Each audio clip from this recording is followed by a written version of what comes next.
This is uncomfortably. Hmm? This We're is all contemplating. Yeah, this is some uncomfortable quiet here.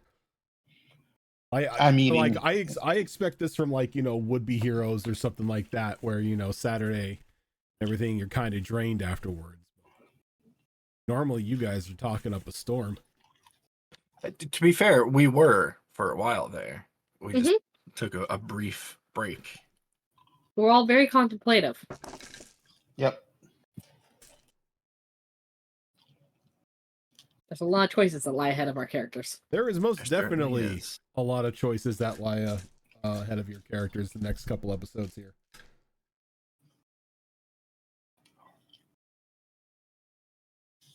Oh, good. I have a pencil that has lead in it today. That's useful. Yeah. Just in case a fight breaks out. Just in case. Tell you during Tricorn, I had the wrong pencil. There was no lead in it. Oh. And you say that like the fight's not going to break out in this campaign. Yeah, you never know. It could just be a fight breaking out against players. Sure. All verbal jousts from here on out. Uh-huh. Sure. Mia would like that. She tries. And then somebody just randomly pulls out Vicious Mockery. Technically a verbal joust. It's all good till I literally killed the game man with my words. Look, sometimes insults are just too hard to take. Death by diss track, baby. But you know what? You know what? I think the deadliest thing you can ever tell somebody in like a Vicious Mockery is just tell them the truth. Yeah. You're not wrong. I'm gonna need a sorcerer bard to twin spell Vicious Mockery on somebody. It'd be two somebodies. You have feminine hips. No. Oh. Damn. That's the one thing I'm sensitive about. Dies of cringe. God. Oh, so how are all of you? Tired. Poor baby girl has a fever. Oh. My body's trying to kill me. But what's new? Yay. Hey. I'm diabetic. I know how that is. Womp womp. Oh. Okay. I'm even more sick. My body's trying to kill me, and my doctors don't know why. Ah. Good old American medicine. Oh, yeah. Oh, medicine in general. I don't know what it is, but it's doing something. So just take these and hopefully it does something positive. Yeah. Oh. And these days, you can't get a doctor's appointment within 2 months. Nope. So you feel like you're dying? That's fine. We'll see you in 2 months. A lot of good that does me. And now you're better. You basically get treated by urgent care until your primary care physician. Oh, that doesn't work around here no more. Our urgent cares are booked out 3 days. Oh, damn. How can it be urgent if there's bookings? Yeah, I was going to say, I think that takes the urgent out of urgent care. What the fuck is happening in Washington? Jesus Christ. I mean, you don't want to know. You can schedule your urgent care, and so many people are doing that your walk-ins, we're full up until 7 p.m. when you call at noon. Jesus. Or they're just full up when you call as soon as they open. Again, I'm pretty sure that negates the whole point of urgent care. Yeah, see, if you want urgent care, you go into the ER. Urgent care here, you walk in, and you go in about 5 o'clock when it opens up, and you're lucky if you get out around 4. In the morning? You're lucky if you get seen at all. Yeah. I had an issue with my there was one instance where my insulin pump refused to work. So no. I had to go in there to get emergency insulin. They made me wait 10 hours. Yeah. I don't even fuck around with the urgent cares anymore. I just go to the ER. It was I don't care if deemed it's not your worthy. it was deemed not enough of an emergency to jump me in the line because you can technically survive 3 days without insulin. Yeah, that's kind of like what happened to my dad. Fuck the fact, you know, that my blood sugar's skyrocketing and I feel, you know, like hell, and I'm, you know, losing logical thought. Oh yeah. Nah, why would you need Wow. that? You're fine. Yep. And then when That- I You can and then survive. and then when I'm finally seen, none of them know what to do with a type 1 diabetic.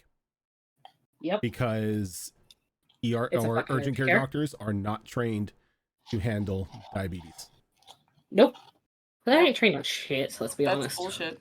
Sometimes it doesn't even make sense too, because like my dad went in, he completely busted his head open, like he's bleeding a lot, and he still sat there for almost 4 or 5 hours and Mhm. let someone with a cough through first. And I'm like, my dad's head is split open. I'm like, it's fine. Yeah, Like, okay, I can cool. I can see Cool. his skull. A little help here, please. Yeah, it's kind of Anyway. BS. In a world where the American healthcare system does not exist and, you know, people are treated by magic. Thank God. Thank God. I know. Oh, We spent the whole campaign in a waiting room. don't tempt me. Don't tempt me. That's our punishment. We're in a waiting room waiting to cure someone of diseases in person. The next That's time some you god's hell die- somewhere. The next time you die, it's just the ending scene from Beetlejuice, and you're just sitting in that waiting room. Oh God, no! That's the worst waiting room ever. Yes. Worst waiting room ever. Please don't. But yeah, so the last time we were together, everyone made their final preparations to get ready to board a train and head on through the underground passage towards Morning Glory to begin their little trek through a tunnel and into the mansion of a friend, Lord Alistair, who has kindly allowed you to use a secret tunnel that he had in order to access the city by getting underneath the sun's crest. You were informed that somewhere in Alistair's expansive mansion was another secret passageway that led directly to both the Temple of Light and to the castle itself. The plans that were made were that Den Mother, Lisa, Damon, and Kel were going to be heading towards the castle in order to rescue Princess Amelia, while the rest of you ventured into the temple itself and encountered Father Lightscale and the maybe the Pretender, if he's there. There's a bit of a discussion of a side trek if the opportunity presented itself in order for Kemek to get find and assemble the remaining pieces of Travala in order to raise for all intensive purposes, another god that could possibly help you. How do you fight a god with another god? Simple math. How do you fight a god? You throw more gods at it. Whoever has the most gods wins. I mean, or you just use the Hulk. Yeah. Puny god. We don't have one. Womp womp. no. Max is in a different game. I don't know. I think Nalani's pretty close sometimes. Definitely got the hype. Using a large spell, definitely we got there.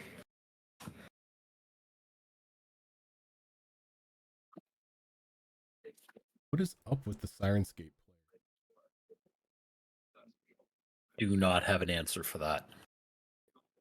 Anyway, so as we pick up, the group comes from the cellar where the tunnel had led you into Alistair's estate. You did see the numerous and quite numerous amounts of portraits of Alistair in different action scenes and just in very imposing looking poses and just all over the place. The entire main foray is pretty much dedicated to Alistair and his greatness and how the city sees him.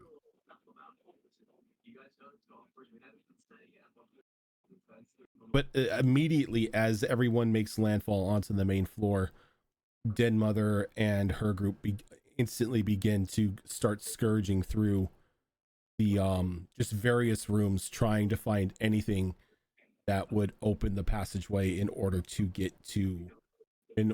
begin rummaging through the tunnels to get towards the castle. On the outside, though, with the large windows that you can see around the front door, the city is covered in a perpetual night. The shroud of blackness covering the sky is not something that is natural. Even on the darkest winter nights in beyond the sun's crest, have you ever felt a feeling of helplessness? There was always that spark of hope that as you kept near an open fire. That spark seems to have been all but extinguished.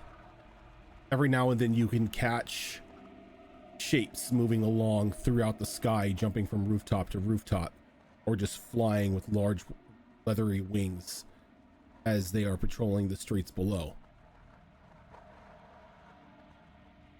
Even inside Alistair's estate, you can hear the muffled whispers of madness that Nalani was warned about. Just giving you more of a confirmation that the street is probably not the best way to go out. That it's important that you find this tunnel.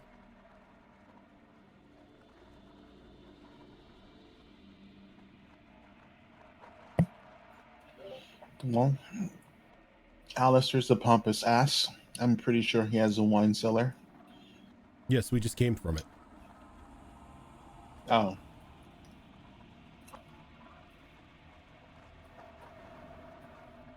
Dead Mother is like walking, she's like, if I remember correctly, the entrance to the tunnel itself is in his smoking room. But the means to open it, I don't know. I don't suppose he has any like emergency supplies or anything stashed in his mansion here, like standard health potion type stuff. We could all probably use every bit of help that we can get. She kind of shrugs, like, I've only been here once or twice and he's only given me the basic tour. If he's got a secret armory or stash or anything like that, that beats me.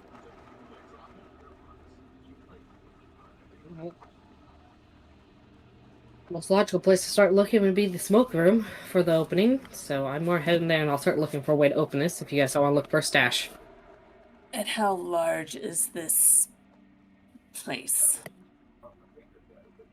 It's a 3-story mansion. Of course it is.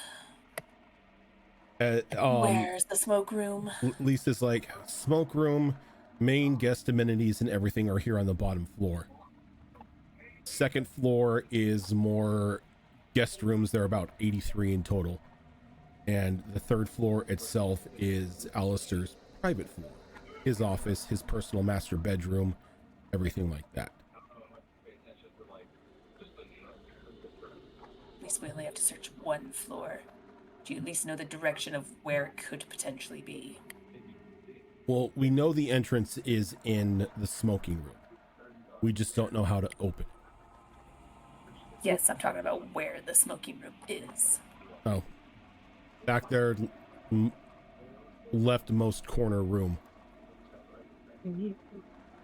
Well, Nolly's gonna head that way and start touching everything in the room. Trying to find a way to open this door.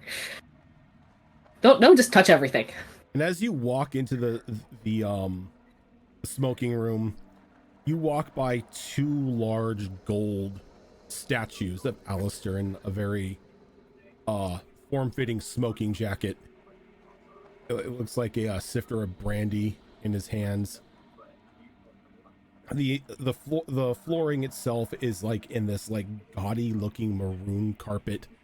There is velvet all over the walls. There's a fireplace near the back. There's again bits and baubles all over the place, either collectibles from his adventurers or gifts that people have given him throughout the years. There's even an own private bar tucked away in the right hand corner of the room. At the desk and touch everything. Eric goes and hit the private bar. Okay. Well, there's no desk.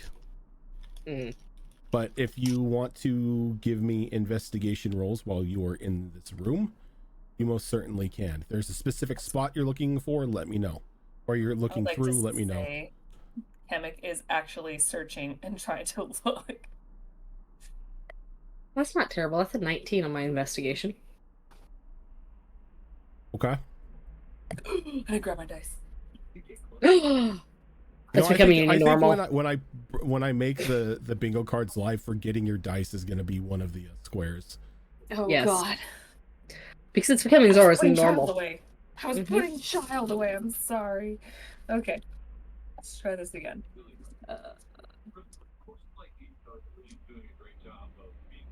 Okay, you know what? I'm not gonna roll with all the dice in the frickin' parade. There we go.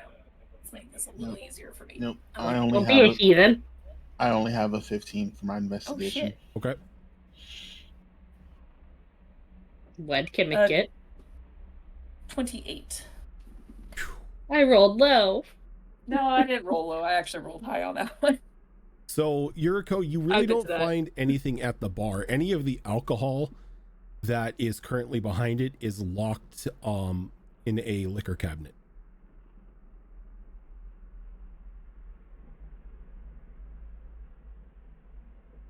But aside from that, it doesn't look to be anything of import on like the bar itself. There's no secret switches underneath the countertop or anything like that. It looks just to be a standard personal bar.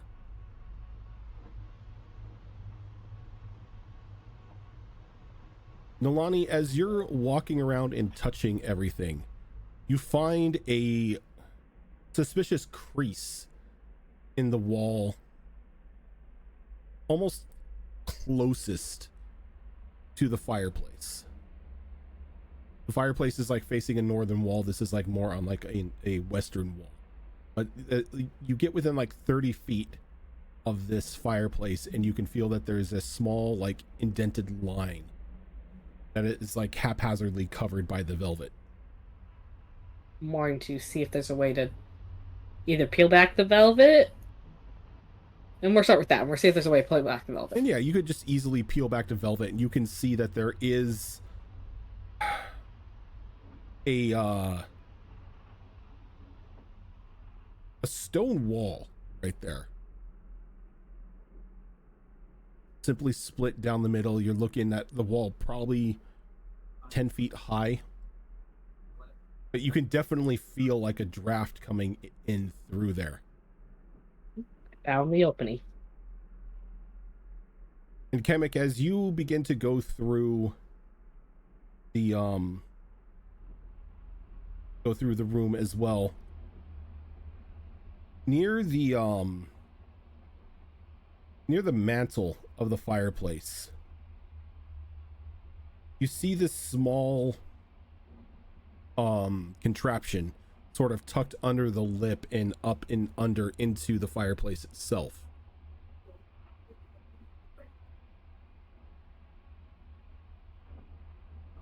Looking a bit inside, you can see that there are 3 dials that need to be turned on this contraption.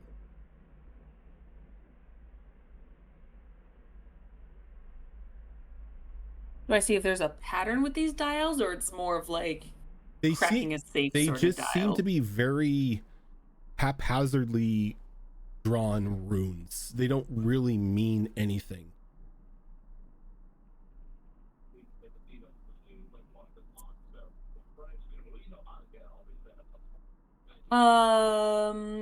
Hemic will call will actually call Mia and Azure Claw over and be like, I think I found something over here, but don't quite understand what they represent, only that I'm pretty sure these 3 dials is what we need to access said secret tunnel.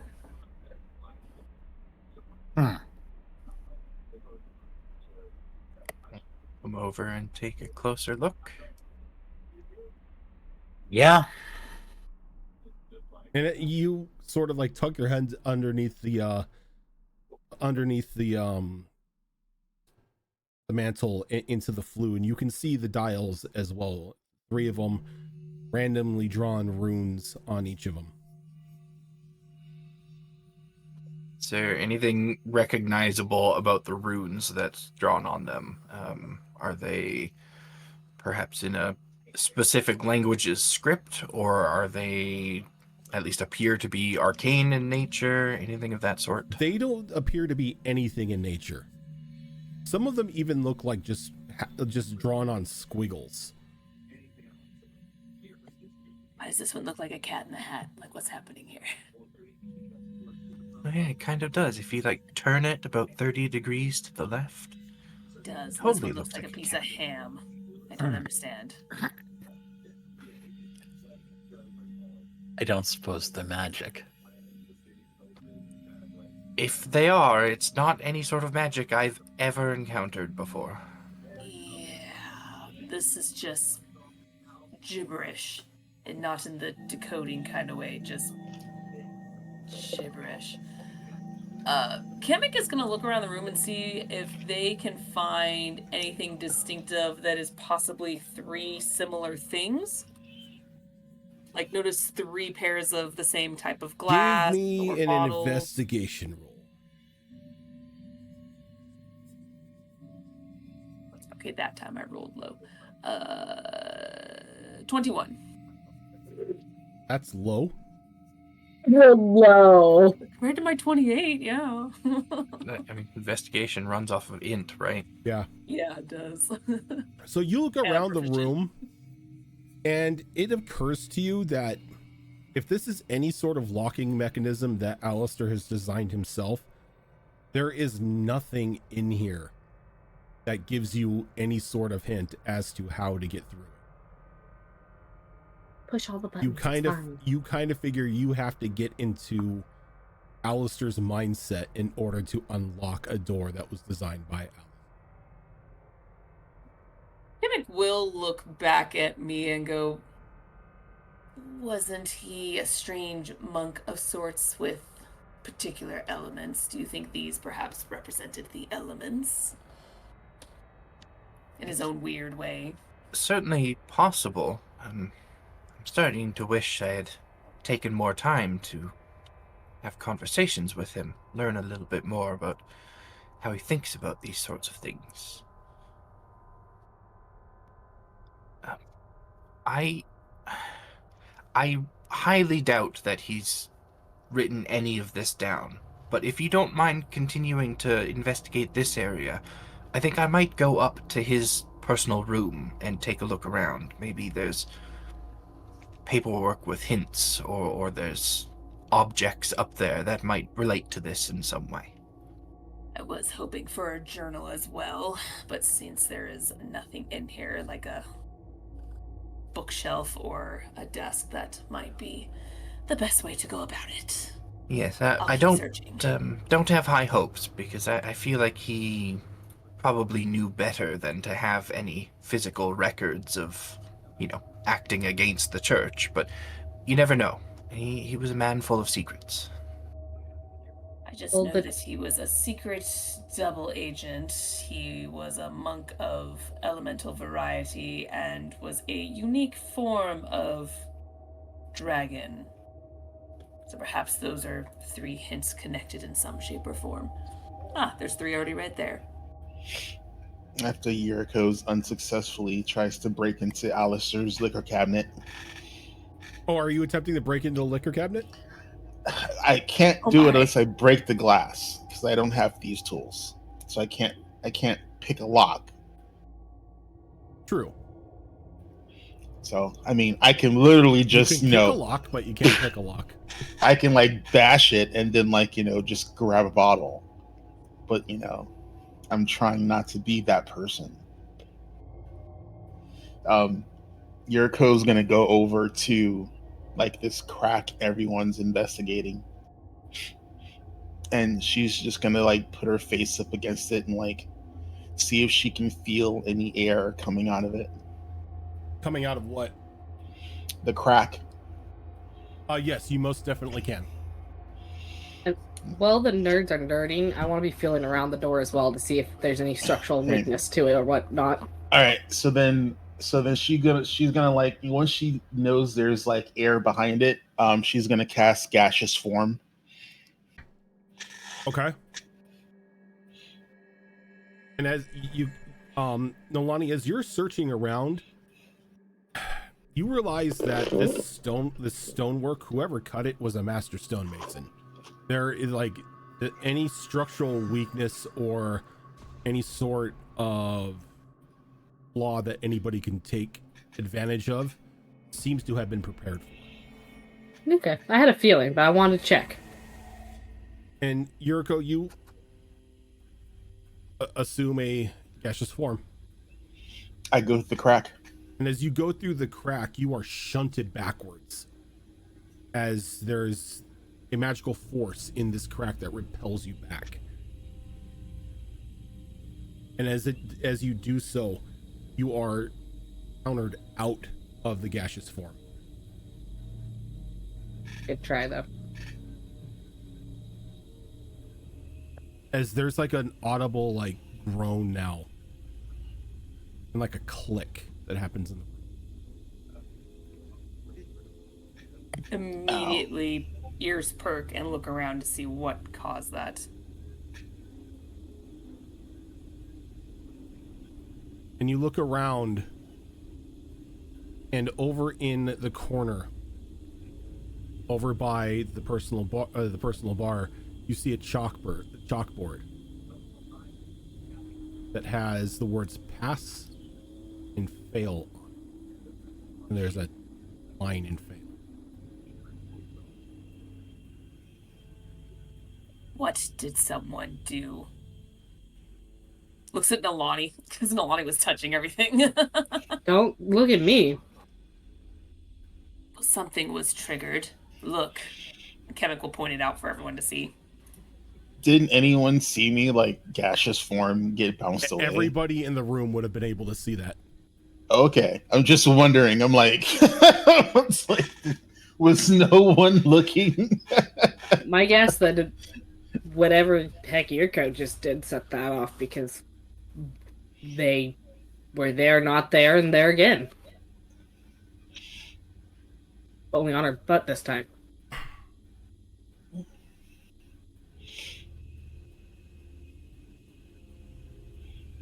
She like dusts herself off.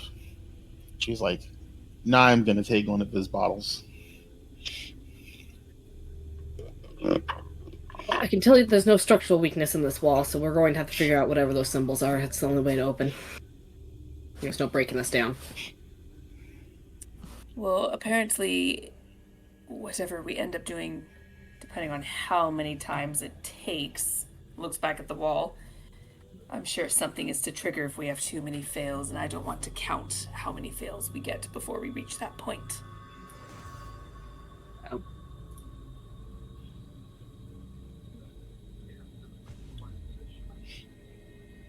So I suppose we should keep looking and hope that, if nothing else, Mia is able to find something. While this is going on, Azure Claw, what are you doing?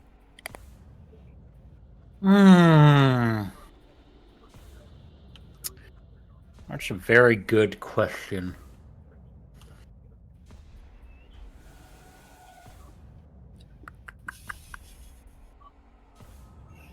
It's more of a question of what physically can I do without causing problems. And you said there's no desk, there's no nothing like that. In the smoking room, no, there's no like writing desk or anything like that. There's like a small table in the center of the room with a couple like seating, like very like robust reclining chairs in there, but there isn't anything that would like be a desk where somebody would store anything. And I'm gonna go back. What are the symbols again? They're just haphazardly drawn symbols. Like you stare at it and you kind of start getting a headache trying to make heads or tails of it.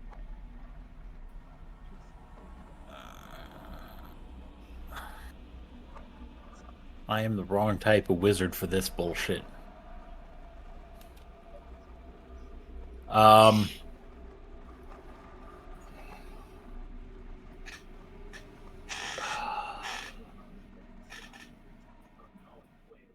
Yeah, I don't have any strong investigation or anything that I could make any use of here.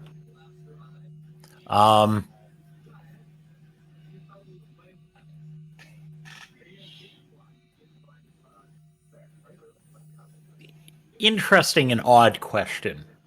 Are there any other... So the cabinet obviously was something. The cabinet, know that. The cabinet has liquor in it. There was a fail. But was it the fail from the thing or the fail from the spell?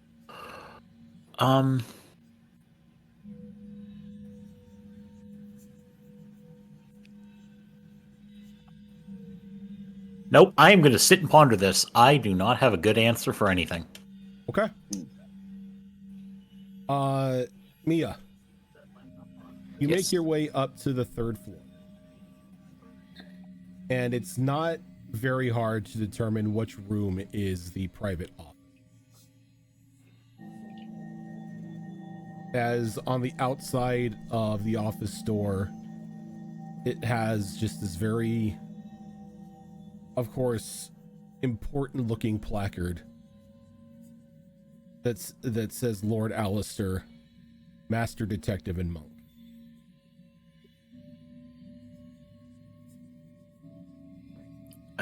So that's where I'm headed. I will attempt. Well, I don't want to set anything off. I'm gonna examine like the entryway to that room and make sure there's no traps laying in wait for me. I don't want to just barge my way in and potentially set off some disasters here. Potentially set off a fireball. Yeah. Okay. So if you want to give me an investigation roll, or if you're doing anything like specifically how to identify a trap, you can go ahead and give me a roll with a thieves tools if you have that skill. I think just general investigation here. And that's going to be a 21.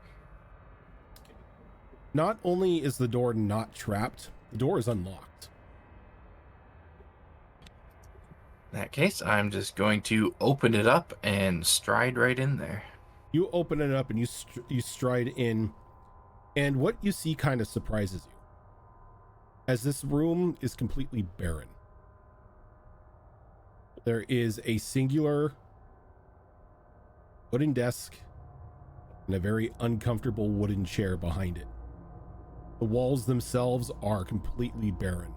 No bookshelves, no cases, no anything. It's a little bit disturbing in here, to say the least. As you walk in, you notice like all of the light in the room fade away. Not as if you're in darkness, but now you're like standing like in a monochrome black and white. And there is a very cheesy like saxophone playing in the background. God, not Kenny G. That's what I was thinking. No, it's more like the Like TV. some, It's like the- some it's careless whispers bullshit. It's like just the singular jazz saxophone that you would hear like in like one of those like detective noir shows. Suddenly there's an Oh. ambient voice in the background saying what Mia's thinking. Yeah. Hard And boiled. All right.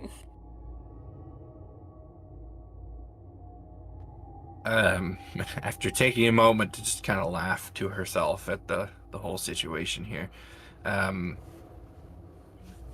since I don't have another staple of any wizard's spellbook, detect magic, I'm gonna have to do this the old-fashioned way. What is wrong with your wizards? I'm going to. I've been Honestly, asking that the entire What campaign. is wrong with your guys' wizards? You have 2 of them. What? What? What's wrong with us? I see nothing They're wrong. fundamentally broken. I cannot help you with this. I don't know what you're talking about. We've been doing a pretty damn good job. We saved the world earlier. I'm just saying. True, we did do that. I'm gonna walk around the room, like the perimeter of the room, just kind of running my hand along the wall to see if I feel anything that I don't see. And I'm also going to do the same to the desk and the chair. And as you do that, you notice that the only thing you're feeling and you're the only thing you're kind of like disturbing is a very thick layer of dust. It doesn't look like owls used this room in a while. I have many questions for this man. Okay. Just a quick look at the desk, in case there are any like hidden compartments in it or anything. Give me an investigation roll. It's not as good as last time. That's a 17. 17, and as you rummage around the desk, you find a switch underneath the desktop. Is it in a place where I can look at the switch before pressing it or anything? If you were to like get on your knees and like look underneath the desk itself, you would be able to see it. Okay, I will do that just in case there's any symbols or anything on it. It is a singular switch. I'm going to press the switch. As you flip the switch, the saxophone stops. The monochrome turns back to color. The door slams shut, and you can begin to hear the whirling of gears turning around as this gear sound begins to emanate all throughout the house. As this dust-covered, lonely room begins to shift, as the floor begins to rotate around you, and then you're brought into view as the wall panels slide side and down, revealing just nothing but paper and information covered corkboard, a desk in the back with just a book after book after book and file after file after file all over the place. Red lines connecting to various images of people, connecting to theories, connecting to everything else.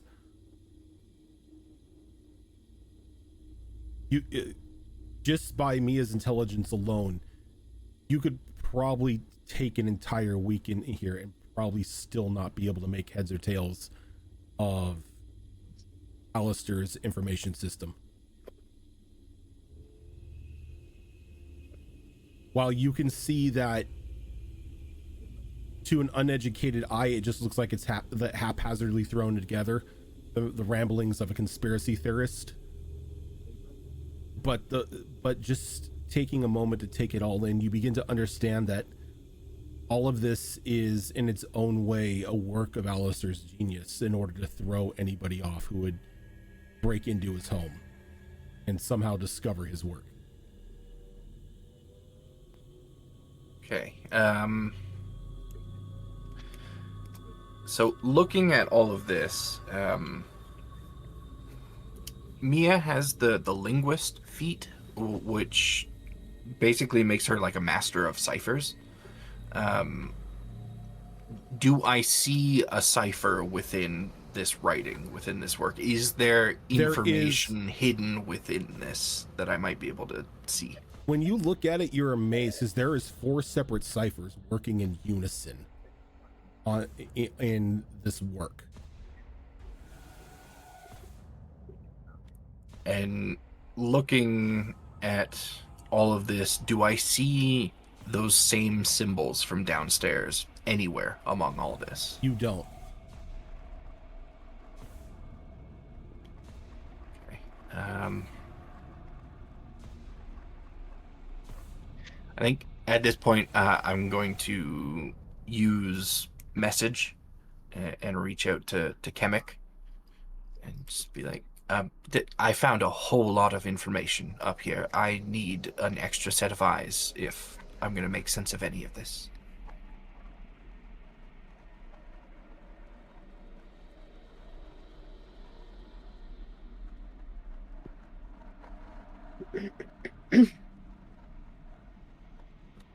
And Kemek gives me the cold shoulder. You're a nerd. I am so sorry. I was looking up stuff. What was that? I'm so sorry. How dare you? I'm looking ahead to the battle. I'm sorry. I'm prepping shit. I'm sorry. But be a nerd. I'm sorry. What was that, Mia? Sorry. Yes.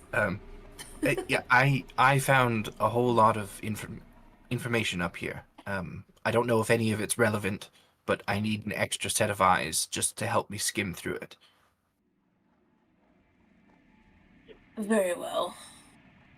Which room is it upstairs? It's hard to miss. I left the door open. Very well. As Kemek will look to the others, like, I suggest for now,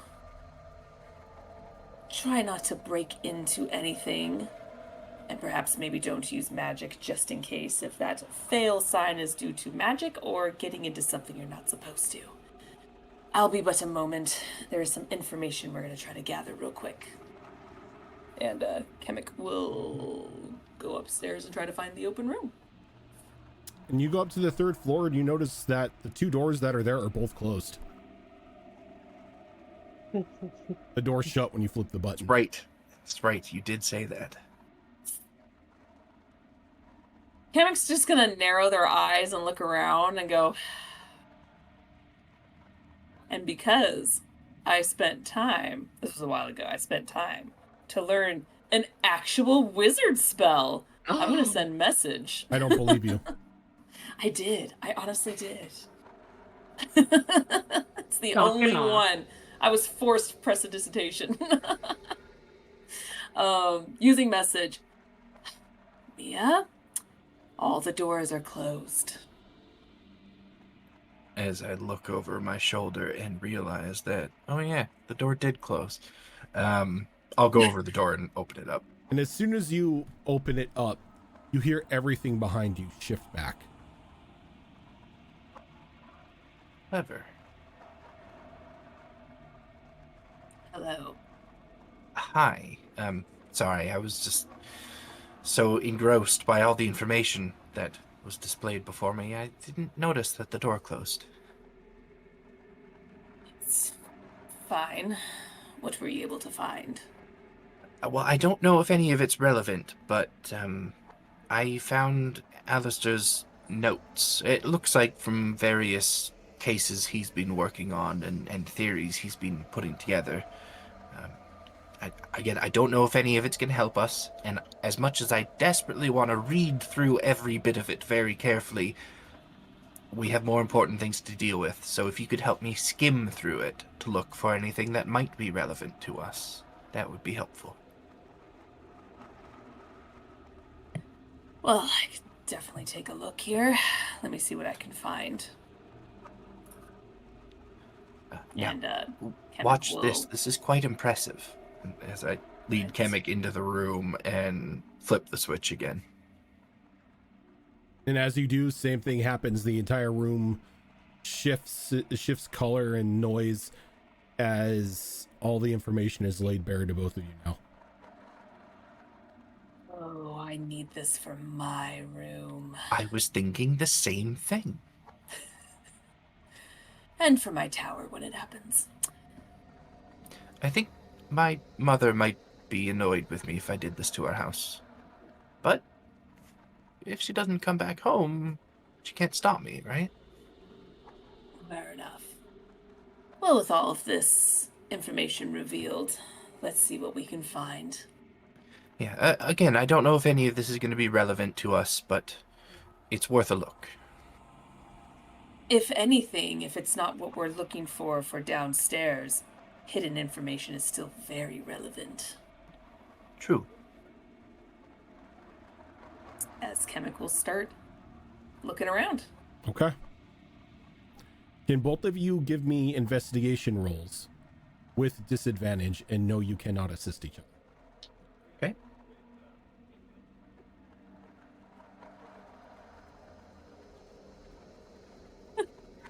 Wait, wait, pull out the time bullshit. Oh, you don't have it yet.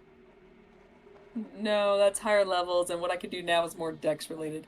No, this is actually fine. I rolled fairly decent. 22. 22.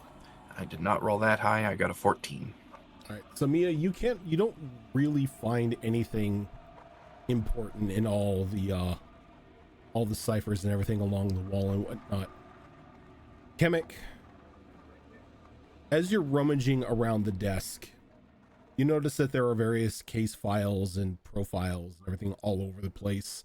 There's random papers spread all over it, and it looks like he had been investigating in his free time specific members of the church and in the Inquisition. A lot of double agent work for the resistance itself. So as you're going through, you do notice that just a random slip of paper buried underneath everything. And it looks like it was just like the corner of a drinking napkin. And it just says, "All eyes on me will light."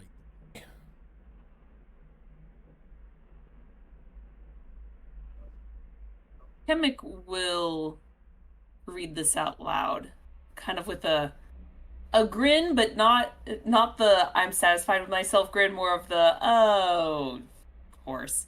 As Kemek will go, I knew this man was vain. All eyes on me, and it will light the way.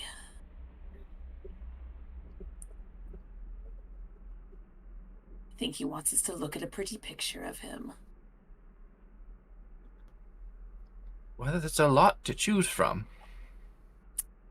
Indeed. Do I remember there one being downstairs where we were before? There are multiple downstairs where you were.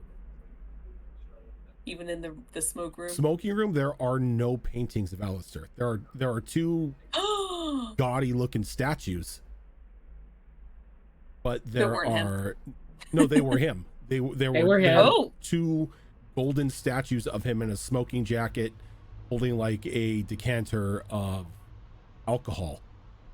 But there are no paintings of him in that room. Well, it doesn't say specifically paintings per se, but I do recall statues of him downstairs. But again, I don't know if that's what it's referring to, but if it was written on a napkin, if not from a kitchen, you would get it from a smoke room. It's worth a closer look. Good job, Kemek. Well, it always helps to have an extra pair of eyes just in case. My thoughts exactly. By the way, Yes. I think there is a little cheeky failsafe down in the smoke room, as Yuriko wanted a drink so bad, changed form, and tried to get in through the cracks, but was apparently shunted out magically. She was trying to get through the cracks of the wall itself, trying to get into the tunnel. Oh, it was the tunnel. I'm Yeah. so sorry. Of the tunnel, and Apparently, there was a sign that said pass or fail, and the fail was marked. That just appeared. So I think we have limitations on how often we must try to get through that tunnel. Yes, and it could be concerning if we fail too many times. I mean, we saw what this room did. Who knows what could happen down there? We might get trapped eternally. Exactly. So, and it seems like magic could be involved in there, so be careful. Although it could be Give a me a mix sec. of using magic or just the need- tunnel. I need to adjust something here. Oh my. Sorry, I just noticed you guys were on the wrong sound station, the wrong sound channel. I had to change it. We're good, though. Did Yuriko try to get into the liquor cabinet or No, the through wall. the crack Through in the the No, the hallway? wall. Through the wall. You try to go through Yeah. the crack in the wall. Through the wall into the tunnel that we're trying to Yeah. access. And Oh. it shunted the gaseous form of her back and counterspelled it. Yeah. And then mark Kemek off a basically fail. says like messing with it without going in properly is probably a big no-no. It's basically what Kemek was saying. I thought so. Yuriko was just trying to break into a liquor cabinet. I thought it was too, and then I realized they changed their mind and went to that one. That's where I got confused. I was just like, That's what- she that's really what wants this she's- drink. That's what she's doing now. She wasn't gonna fuck with his booze, but now because his stupid tunnel bullshit, she's mad and she's gonna take a bottle. You know, for a guy who's letting us use his tunnel, he's made this awfully hard. Well, shall we go back downstairs and take a closer look at those statues? Indeed. Quite literally. Oh, and check this out. This is really cool, too. I'll go over to the door and open the door so the room transforms. Open the again. door and it transforms back. Does it make any sounds when it's shifting? Just a whole bunch of whirling gears and moving panels. It makes you feel that there is some sort of clockwork set up inside this room specifically to change its layout. Isn't that cool? Aside from the illusions, the grayscale and the music, I think this is all mechanical. That's impressive. Oh, that's even better. We'll have to enchant it so you don't hear the gears, because that's kind of a giveaway. But with a system like this, you could transform an entire building. Oh, I plan to. This gives me glorious ideas. Oh, and as people move throughout a building, each door could have its own trigger, so it changes the rooms behind them, but they don't know until they try to retreat. Y'all gonna turn the house into a mech, ain't you? It's a labyrinth mech. I'm gonna turn it into a boss bear. They're turning the house into the fucking cube from the Right. cube. There's an idea. Yep. Kemek just smiles like, I feel like we need to make some sort of planning in the future. Agreed. With an artificer, of course, to help with the mechanics. We've got a great one on staff. Wait, what, on staff? Like officially hired? Oh, did I not mention Abigail? She wants to join our team, I guess, if you can call it that. How are we paying them? We aren't. We're giving them use of our facilities and, supplying resources when we can. But otherwise, they were just thrilled to work on the projects that I was giving them. Oh, even better then. All right then. His Kemek gets satisfied and starts walking off. You heard exposure. You're not wrong. Oh, good. More money for my tome. We're good. So while the two of you are doing that, Yuriko, how are you trying to get into the liquor cabinet? Brute force. I'm gonna take one of my shuriken, jam it in the fucking crack, and just pop the lock. Can I get a saving throw for your shuriken? Sure.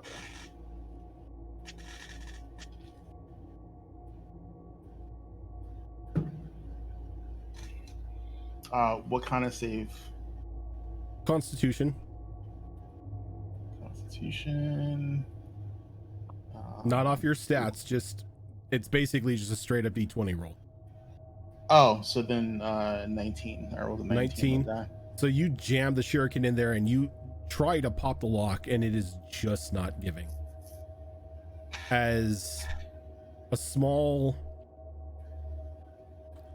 clockwork little bot comes out of a hole on the bar top itself. Excuse me, miss. Drinking time is in 3 hours.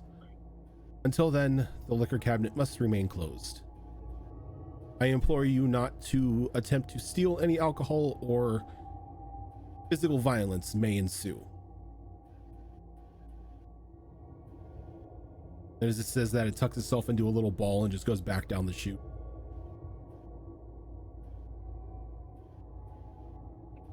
Do I have any explosives on me?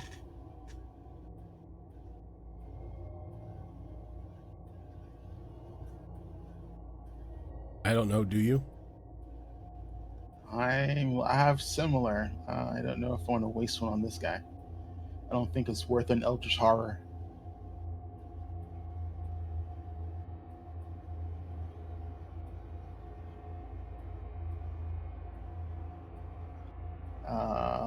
Yeah, I'm not wasting a marble on this guy. So I'm gonna take my boomerang and like bang on its little door. Bang, bang, bang.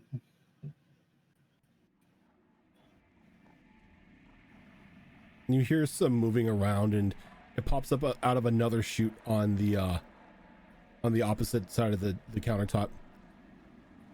Can I help you, miss? Yeah, how do we open that? That is a wall, miss. Walls do not open. No, the passage behind the wall, stupid. There is no passage there, not that I am aware of. Though I am simply a bartender, I'm not the carpenter.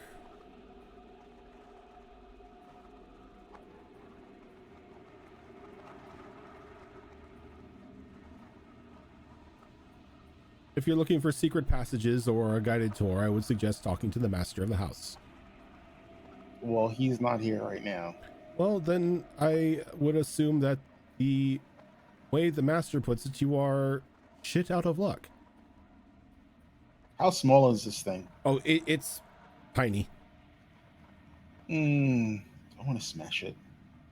Like, I want to smash it. Like, I'm not in a good mood right now. Now, if you would kindly excuse me, ma'am, I must prepare the onions and olives for tonight's festivities. What festivities? Happy hour. What do you need onions for? Some drinks have onions. Ew. I thought you were someone of culture. I was mistaken. As he just tucks himself into the ball and just rolls back down the chute. So, while the Wizzies are upstairs and Yuriko's talking to the little ball man, can Milani leave this smoking room and start, like, going through other rooms looking for anything that might be useful to them? Yes, you most definitely can. Go ahead and give me, what are you looking for specifically? Someone mentioned health potions, so health potions, anything that looks like it could be useful in our upcoming fights. Okay. Go ahead and give me an investigation roll. I'll use the big die because this will work better. Oh, that is better. 22. 22, nice. Before I get to you, Azure Claw, are you doing anything? Considering I'm still in the room, I'm personally amazed by the little clockwork creature, and I need one. I need a workshop version of that. Outside of that, though,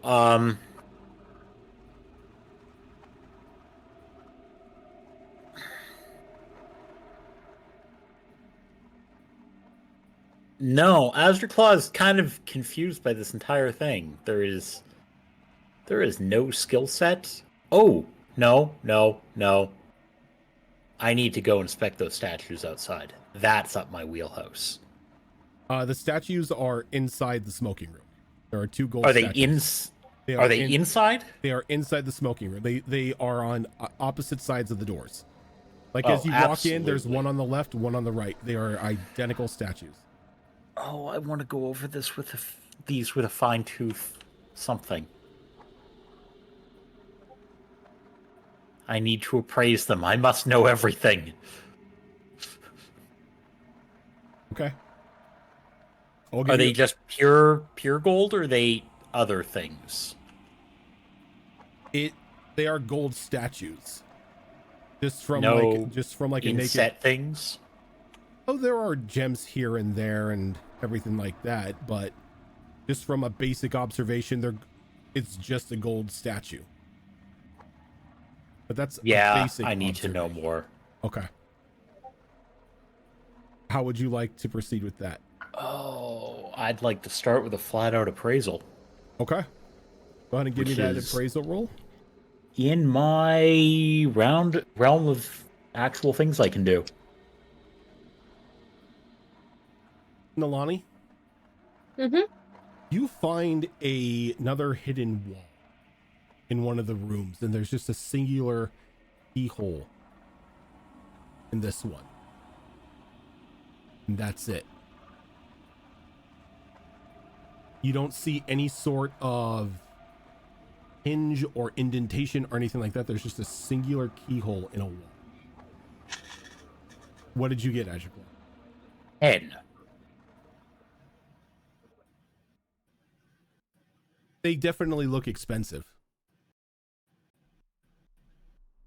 I'm just going to spend a huge amount of time on these until somebody interrupts me at this point. Okay. I'm more take out a dagger, jab it in the keyhole, and try to force it Okay. in and pop the lock. Nalani, can I get a constitution and dexterity saving throw from you? Look, she hasn't seen all the shit that's been going on with the other locks, Hold on, okay? hold on. Don't roll anything. I'm not rolling. I need to see if this can be upcast. Just to see if this can be upcast. It can. Whew. Okay, Nalani, I need a dexterity saving throw from you. Dexterity saving throw. Dice, don't screw me now. Where are my dex saves? Oh, I got +8 in those. That's going to be a 22.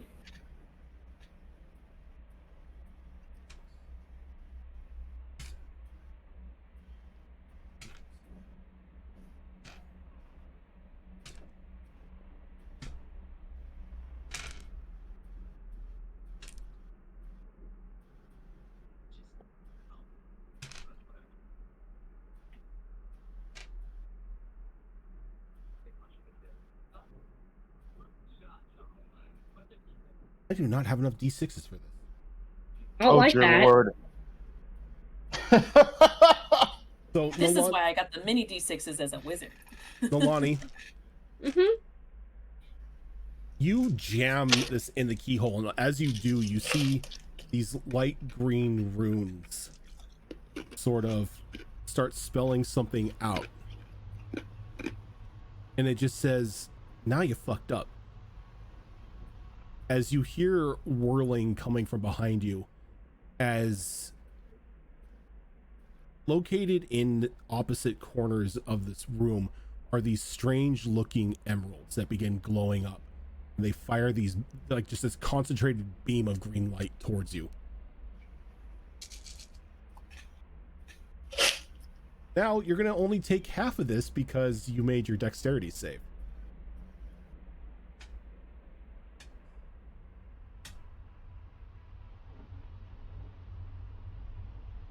Give me a second. 16d6 is a very hard, a lot of numbers to count.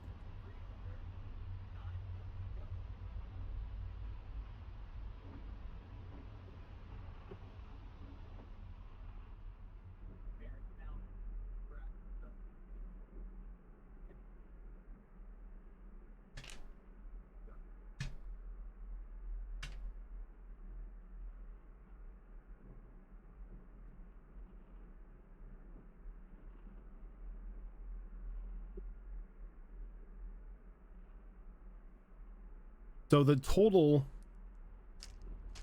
would be 91 points of force damage. You can go ahead and half that. The fuck? Yeah, you know we have a big battle coming up here in like a few hours, right? Right. As you are hit with an 8th level disintegration spell. Alright. That didn't feel good. Do not recommend. Oh, no. Like, how long ago was supposed to know everything in the house was booby trapped? Sometimes you gotta learn the hard way. Annoyed, she's gonna start rummaging around and try and find a key. Now she wants to know what's behind the door. Or behind the lock.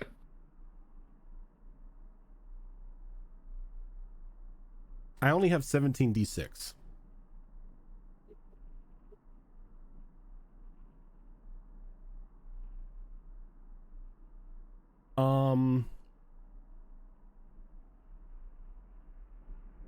So as Nalani takes this hit, there's a hum that sort of you hear something in the house almost powering up for a moment, and then after the blast goes off and Nalani, you're hit with that disintegration beam, the world just sort of dies down.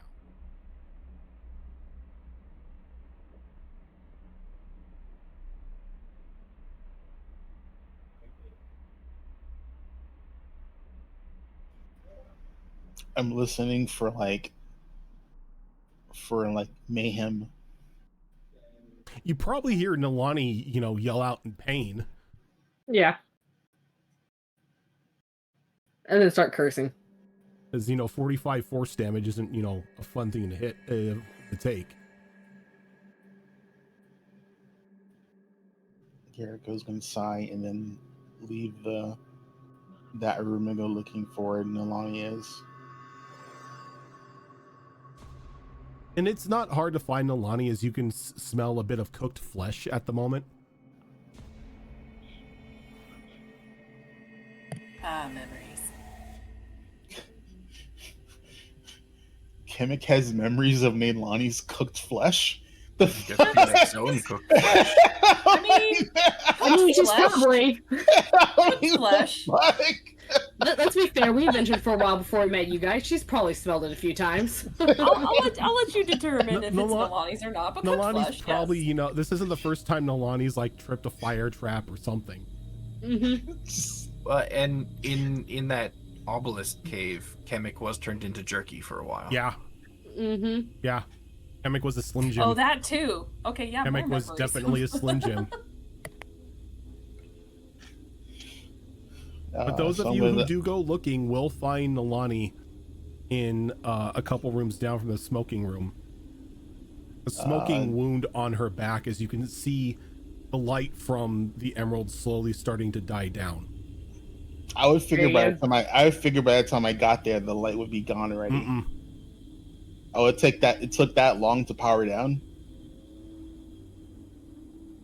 Why are you smoking? Stupid fucking thing was trapped, and now she's angrily searching for the key because she pointed towards where the keyhole is.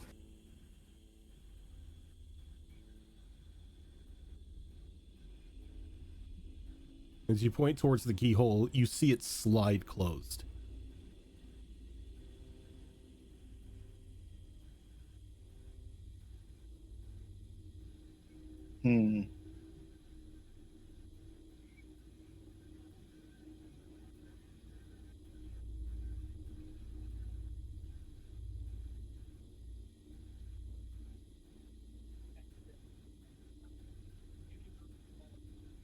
Is it another doorway, or Nope, it is now just looks like a solid wall. Well, I mean, if I saw the little keyhole slide over, I'm gonna go to where that was, and then see if it's is it like the other room? Is there's a secret door behind wherever this panel is? You go over there, and now it is just a solid wall.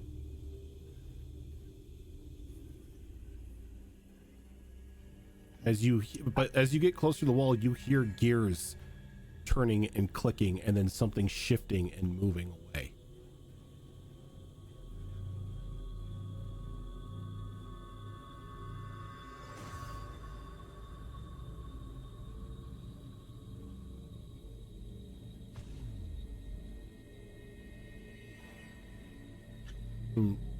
Lisa sort of pokes her head and is like, I'm sorry, I forgot to tell you, this entire house is built on a clockwork foundation. It can change its shape, it can change the location of rooms. Also, all the traps are powered by a singular magical battery source. So you start hearing things whirl up, you trip something. Just be careful. Where's the battery source? Hidden somewhere in the house.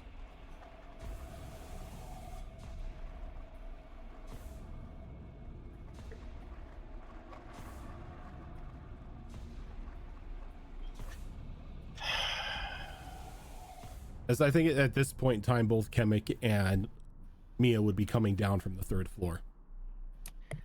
Yeah. And once we get to that that bottom floor, along our way back to the smoking room, I'd like to examine every portrait of Alistair that we pass by. Specifically, I want to look at the eyes. Oh my god, I was thinking the same thing. So I want to see if there's anything.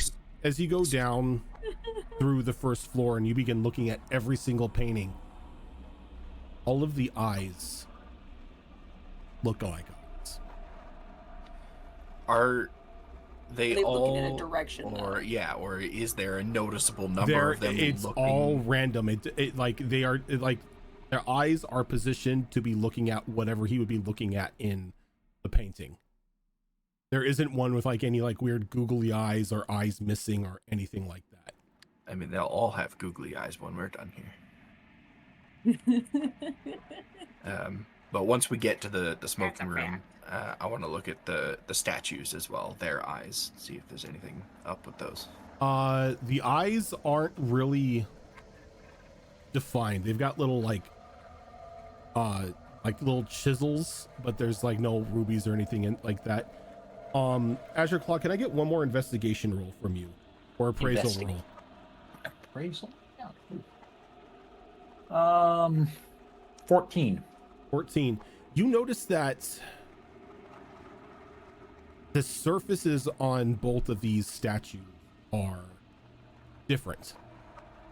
The one on the far left portion of the door it seems to be something that would reflect light. The one on the right seems to attract light.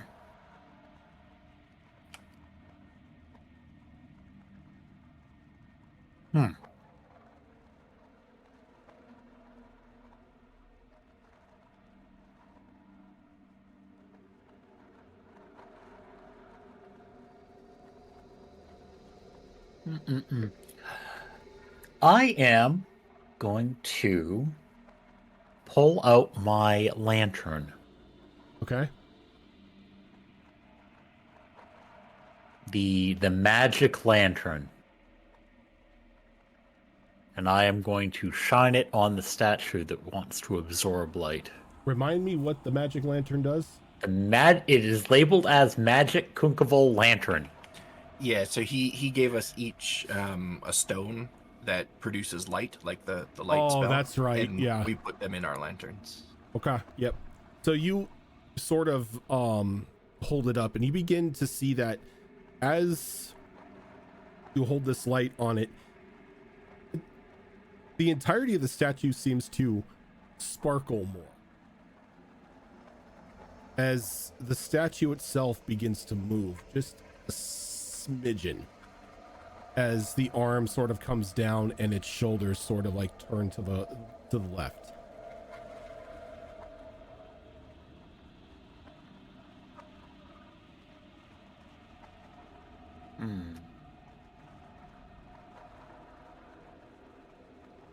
And you notice that as you do this, the one on the right or the one on the left begins to like lower its hand and turn its body slightly to the right.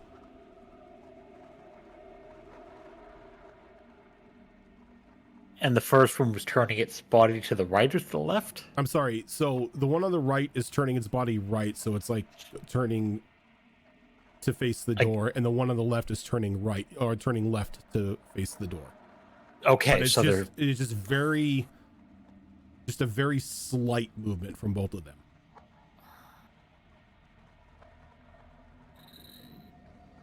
and I look around. Need more light.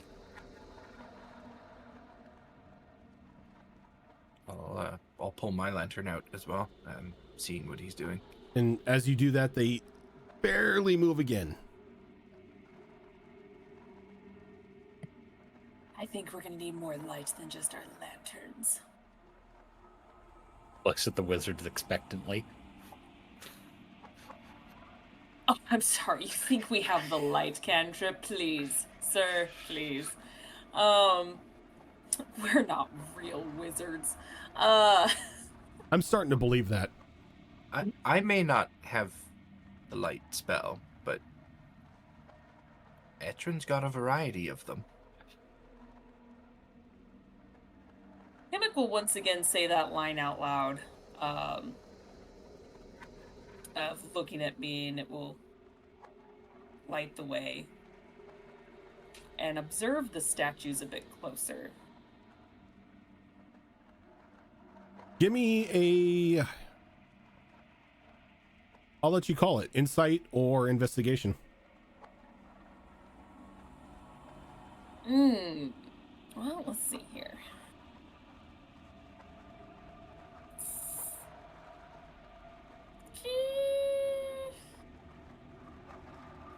Question, could I argue Arcana, since I'm seeing it react to the light, and see what could potentially make this turn faster or have it react more? Yeah, that's something you definitely do. Okay.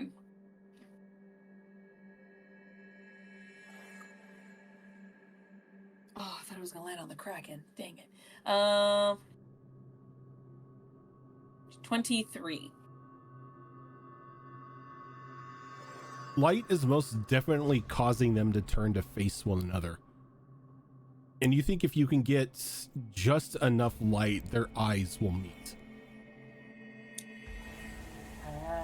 But judging from the minuscule movement that is coming from the lantern stones, you're going to need something a lot more focused on it. And it's at that point that those of you who are inside notice the track lighting inside the smoking room. 2 well-positioned lights, one along the tunnel wall and on the opposite wall as well.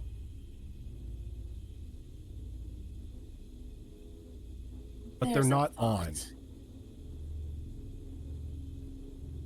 I think those lanterns could be, those light sources could be sufficient. Although it's nice to know us actually staring at it is not going to trigger it. That'd be too easy. And frankly, I don't want to stare at the statue. So to stare at each other, it looks like clearly. I think if we activate those sources, I think it will provide the significant amount we need for them to turn towards each other. Well, a lot of this house seems to be mechanical in nature, so perhaps there's a switch for those lights around here somewhere? Yes, I feel magical means is not the answer. I think you are correct. I'm gonna start looking around specifically for a switch that might activate those lights. I'll do the same, but I'm going to go back to the fireplace and see if those switches may have any significance, maybe. Are you trying anything with the switches? Because you've got 3 dials that are in there. I do, but only 2 statues. Well, did we see 1 light source? You know, it was 2 of them we saw. We didn't see 2 3, of them. did we? It was 2 of them. Just 3. 2. Chemic's contemplating if this is even connected to the lights. They'll put a pin in it, and assist and investigate to see if there's anything mechanical, now that we know what to look for, that could potentially trigger Okay. lights. Anyone else helping in this investigation in the room? And if not, what are you doing? Now that they are actually looking, yes, I will help out with this. Yuriko, Milani?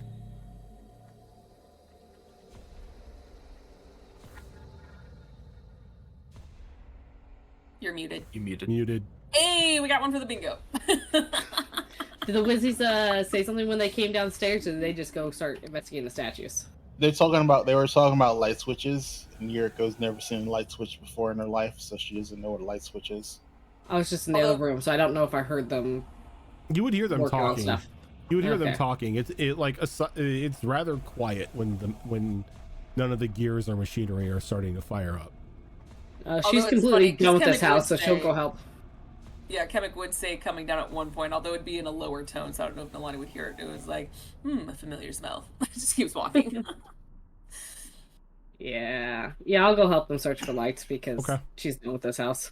It pissed her off. What the fuck happened to you? Why do you look like shit? What did you touch? Apparently, everything in this house is booby trapped. I was just trying to find supplies. By touching a big red button? No. Trying to What open a hole lock. did you poke? Or what A did you lock. force open? Yep.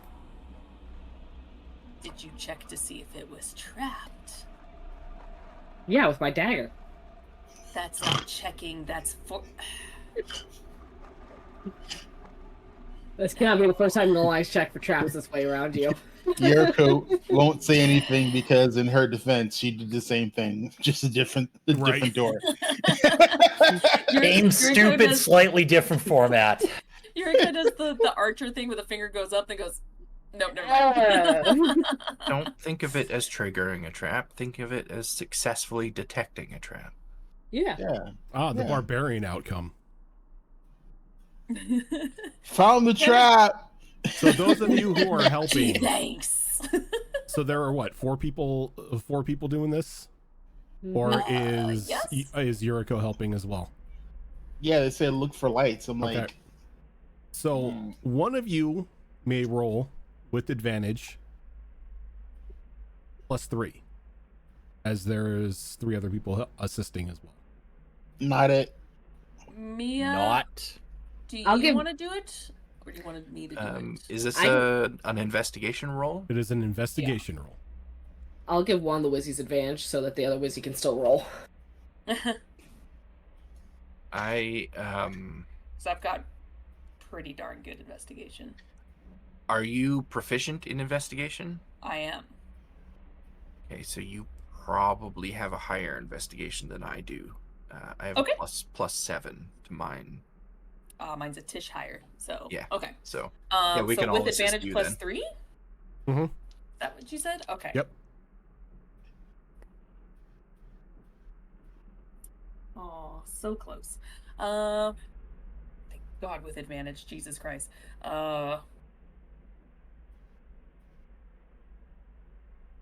31. Not bad. Total 5 and a 19. So Jesus Christ. going around the room, you don't necessarily find any sort of switches or buttons or anything like that that you can see that would trip the lights.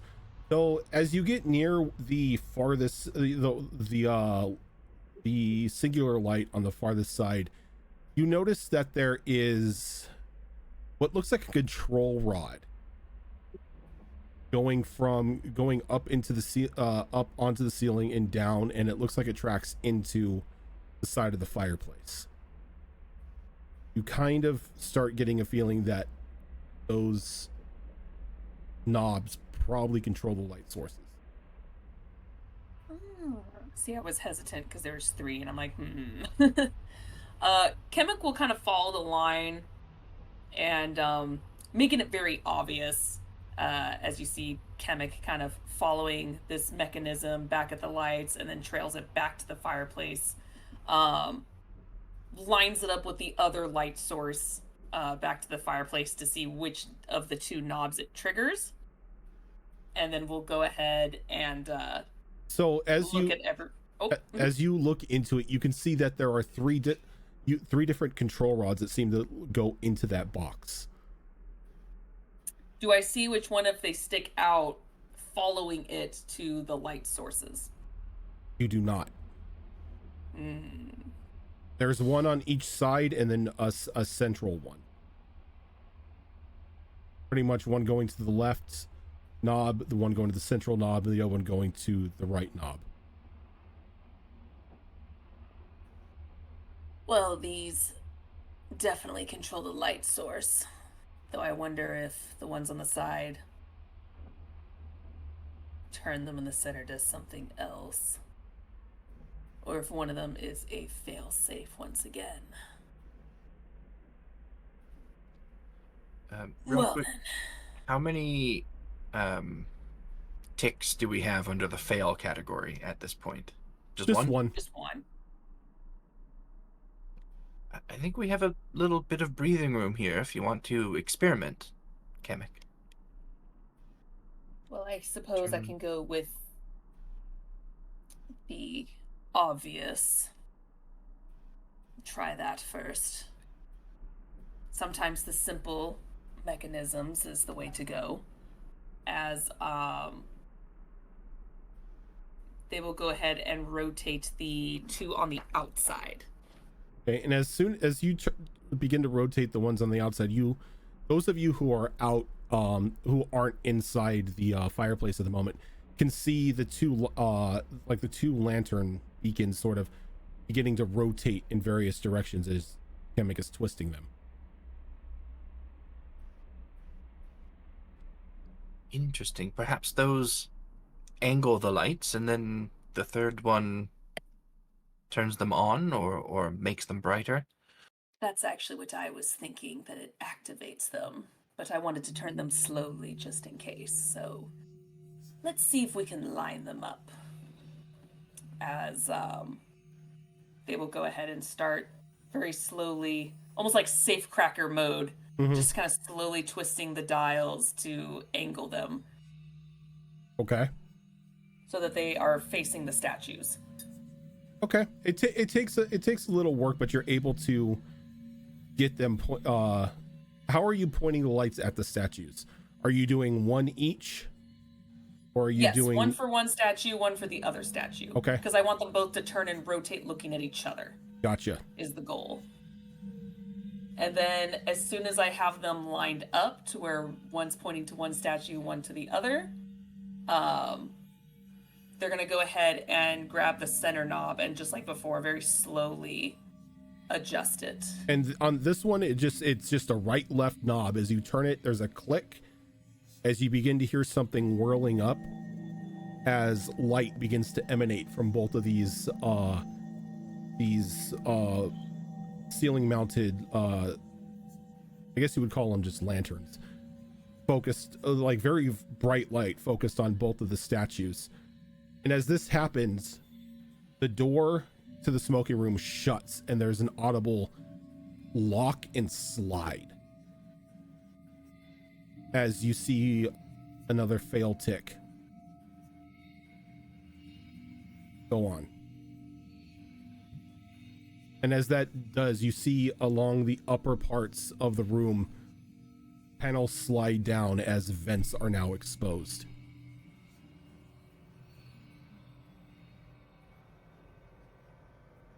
Interesting. I think we're on the right track. Only Perhaps one. Both lights pointed at the same statue, the one that Azure Claw was shining his lantern on. One reflect light, one absorb light. Yes, that is a good theory. Let's make some small adjustments, shall we? Everybody hold your breath as well. Yeah. As Kamek will go ahead and adjust and have both lanterns point at the statue that was already slowly rotating. Both of them are slowly rotating. The one that absorbs light. The one that absorbed the light from the that I had lanterns identified. earlier. The ones, the smaller lanterns before we Okay. did this. And as you do that, Thank you, sorry. as you do that, Very vague. both statues slowly but surely turn to face each other. As there's another click, another slide, and the door unlocks to the smoking room, and the tunnel wall opens up. And as the vents shut once again. I'm not gonna lie, it actually would have been very smart to have a secret tunnel in here and have the mechanism lock the door so no one sees and can come in to see the secret tunnel. Just saying that is a design flaw in my opinion. Or it's very deliberate. I feel like a lot of this is just designed to play mind games with people. I mean, that fail marker, come on, that's only there to basically give you a countdown on how many hours you have left to live. He is far more sadistic than I gave him credit for. Yeah, Well, it's seeing as just how him. every one of those vents had a canister of cloud kill in them. Was this really him or a designer that suggested this to him? It's hard to feel say like- who gives the actual credit. I feel like this was all him. Little do you know, Alistair is actually Batman. Cracks. Bat dragon. Well, one of you able to contact people want to let the others know we opened the tunnel. Well, let's run through the house searching for them. Ah, good point. As you say that, they walk into the smoking room. Oh, We hello! heard the commotion throughout the house. We kind of figured something happened, so we wanted to take a look. Yeah, we figured it out. And kind The of urge to say, what did you guys fucking do? Strong, but no. Yes, we triggered the mechanism to open the tunnel, so I feel like unless there's anything else in here, we should just proceed forward. I'm good to go. probably the best idea. Also, during my investigation, did I find any health potions? You did not. Fuck. Nolani was close. I didn't want to look for a key. Knew I should And have now you taken almost died for it. the knock spell. Make quick work of this whole thing. God, seriously, the knock spell actually would be so Oh yes. good here. Oh yes. Because an elaborate clockwork death house wouldn't prepare for the knock spell. You know, I'd still do it. I'd still do it too. So you're gonna be heading down the tunnel. Is there a light source down this tunnel? There is. Before we go in, I'm going to go ahead and activate my Rite of the Dawn on my glaive, so I have a light source. And I will take only 2 points of damage from that. And those of you do still have your lanterns as well. So I don't know how many people, if anyone here, actually have dark vision. I know Kemek does. I have a technical light source. So I have light 20 feet bright light that radiates out 20 feet off. What's your from me. technical light source? In blade. True. Make it fire. So the two of you just light your weapons up and just start walking Just like- down. Fire sword, light glaive. Yeah. I'm sure lightning would have an effect too. True. Although, that's right, my new glaive abilities allow me to see through darkness. Mm-hmm. But out of habit, I'm just going to light up my glaive. So as you begin to head into the tunnel itself, let's go ahead and take a quick break here. So this isn't another session where we have no breaks whatsoever. So we can get up, stretch our legs, get something to drink, all that fun stuff. and we will be back in like 5 minutes.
Okay, we are back.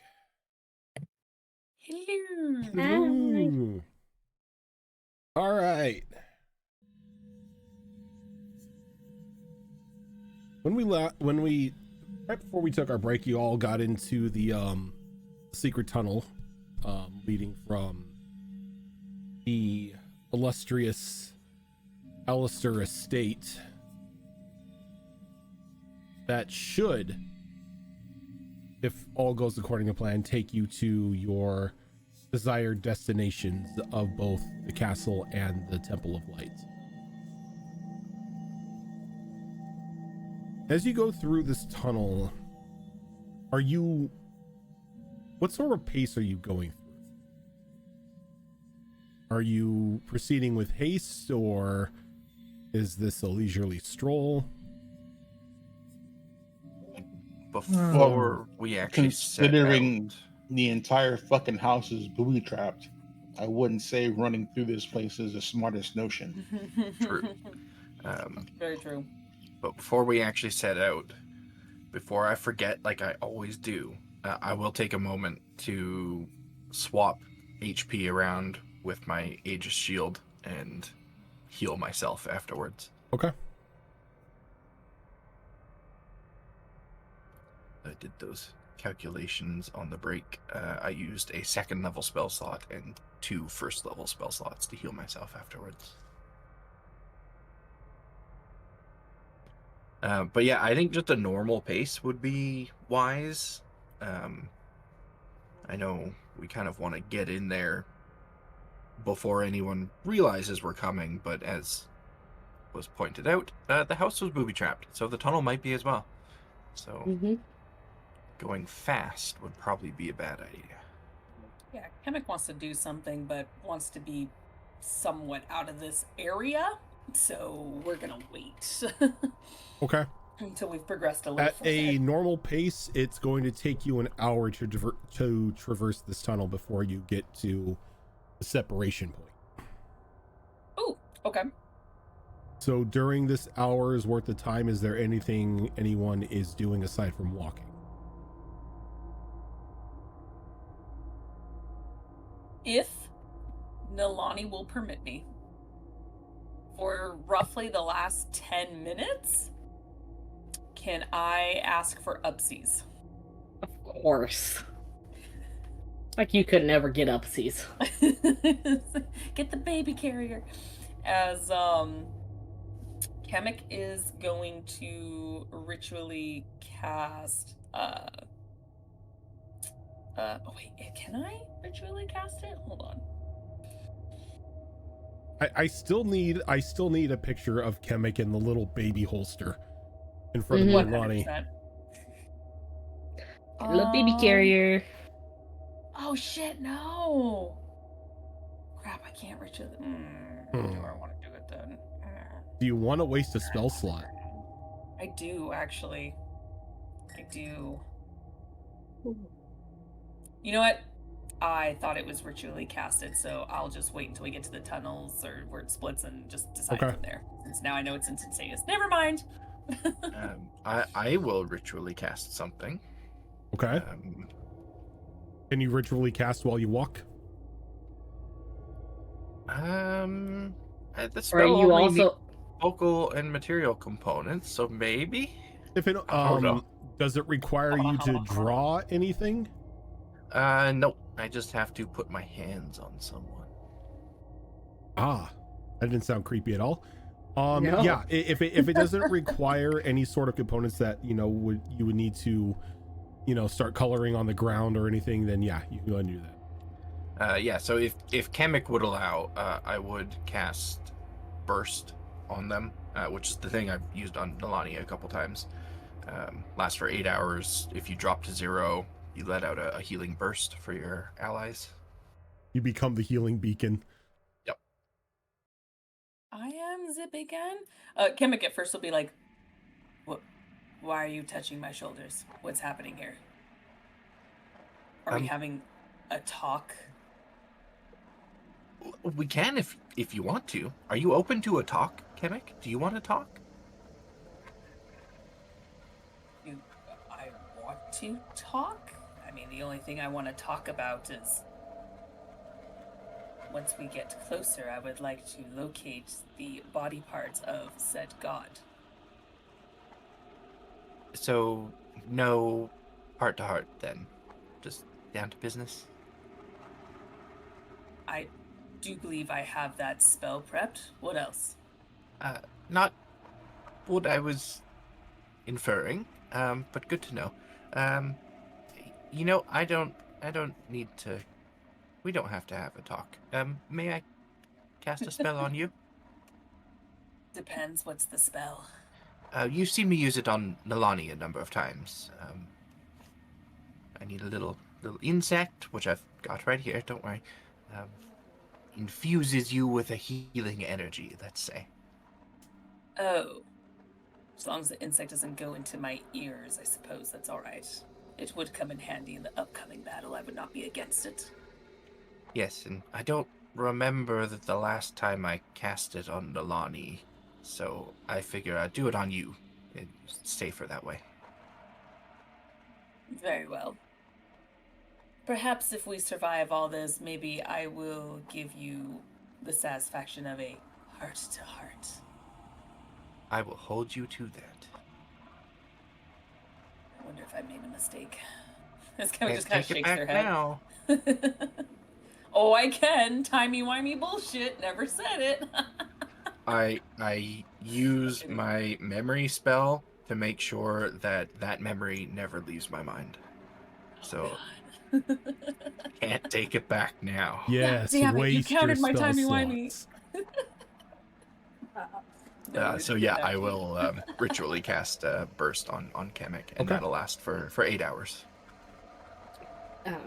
Before we split up, I would like to give the sending. So Kimmick and I still have the sending stones. I'd like to give one to the other group so that we have a way of contacting each other if need be. Who are you giving it to? Cal. Giving your boyfriend Cal. your cell phone number? Technically, Kimmick has the other piece. Oh, fuck. When I talk through it, and I'm just like, who the fuck is it? Oh, you. Oh, God. Give it to someone else. Be a good ape and pass it off to someone else. Look, Cal's the person I gave it to last time, and so I'm giving it to again. Okay. At least he knows how to use magic items, so, step up, I guess. To Kevin. He's not while dumb. we're getting close to, like, I guess the fork in the road, Yuriko's gonna reach out to the Snow Mother and go, your queen wants to do a stupid. My queen. I don't have a queen. In Nalani. No. What does she wish to do? She wants to help the goblin resurrect the god to help us fight the god that we're trying to kill. Well, she does trust Kamek. And since she trusts Kamek, I trust Kamek. It's been, for as long as I've known Kamek, this has been a part of their life goal. Raising a god. I mean, you have raised one already. Not intentionally. It was only through grace and fortune that it wasn't an asshole who tried to kill us coming out of its egg. Yes, that was quite the risk, but turned out well enough. And are you having concerns about it? I'm just very unsure about all this relying on, no offense to you, higher planar beings to fix our problems. The way I see it, it's not just your problems, it's our problems. While you are suffering through the manipulations of a would-be god, we are cut off from our full power. It is extremely beneficial to both parties to see that this pretender is taken care of. Anything else afterwards can be hashed out. And this god that Kemek wants to resurrect, is it really worth doing so? Can Apparently we he's got a trust it? sick-ass motorcycle. Hell What? fucking yeah. What's a motorcycle?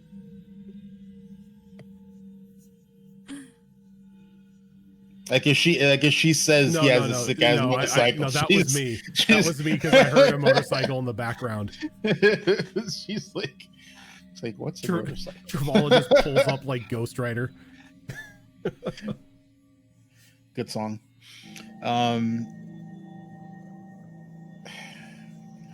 I don't know much about this Travala per se.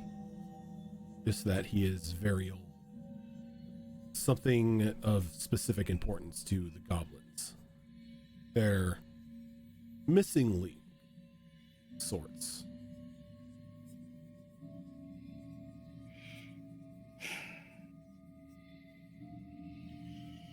Fine. But I do so under protest. I'm becoming very disillusioned with the fact that your realm is in such disarray and can be brought so in such an easy manner. My realm, this is your realm as well. Well, I mean, the realm of the gods. I mean, the hunting grounds may not be in disarray, but, from what I understand, all of the planes up there interconnect in some way, and if it's this easy to knock them out of whack, it doesn't help or foster much hope down here. All it takes is is a powerful being to do it. One that knocked the celestial plane out, as you say, was an ancient being, one of the first beings of ancient. Something that would harbor enough power to be able to wipe out a realm itself. But thankfully that one is currently asleep, so you don't have to deal with it. You just have to deal with its insipid offspring. Wait, the pretender is the child of what destroyed The pretender, the celestial? I don't mean offspring, I mean sibling, sorry. Oh, okay. No, So the pretender is not Zatrot's child. Okay, I was like, and I I was was gonna like, say, ooh, we got new shit to deal with here. I was like, oh, I just went from slightly worried to slightly terrified. I was like, oh.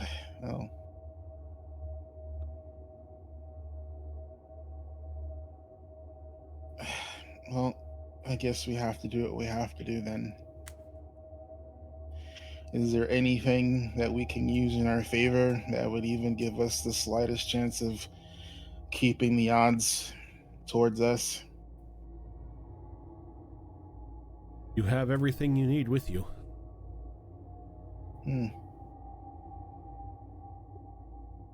You have a lot of faith in us. I wish I can say that it was coming from a place of 100% trust, but honestly, you are the best we've got. You are the best chance we have. We're sort of hedging our bets on you. No pressure. I have come to find that you mortals are ones that thrive under immense pressure.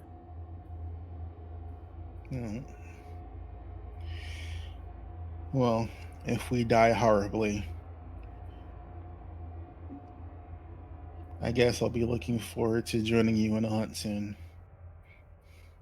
If the hunt will even begin again. Depending on if you fail and this one ascends as the technically head deity, they will have the ability to shape the realm as they see fit.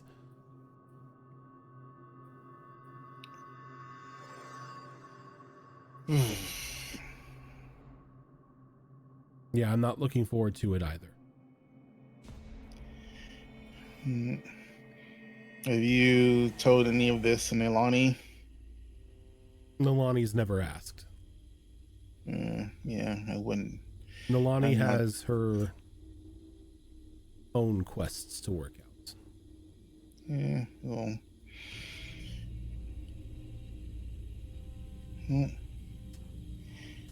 I guess the best I can ask is wish us luck. That I do. And whatever favor I can bestow upon you, I will. No. Hopefully the next time we talk, we'll be down one pretender. Best case scenario. And then she's just gonna break communication. Okay. Anyone else doing anything within this hour time span of getting to the halfway, not the halfway, but the separation? No. I do not have anything I need or can do. No, nothing in particular. I will, though, point out to everyone where on my person I am keeping those like super powered potions, in case anyone needs to take one off of my person for any reason. That way, One of the everybody knows. one of the syringes. Yeah, that way everybody knows exactly where they are.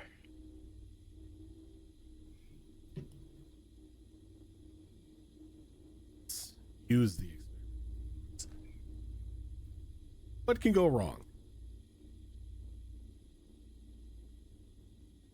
So as the hour comes to the close, you come to the separation point. A tunnel leading left and a tunnel leading right. Lisa and her group begin to gather at the right,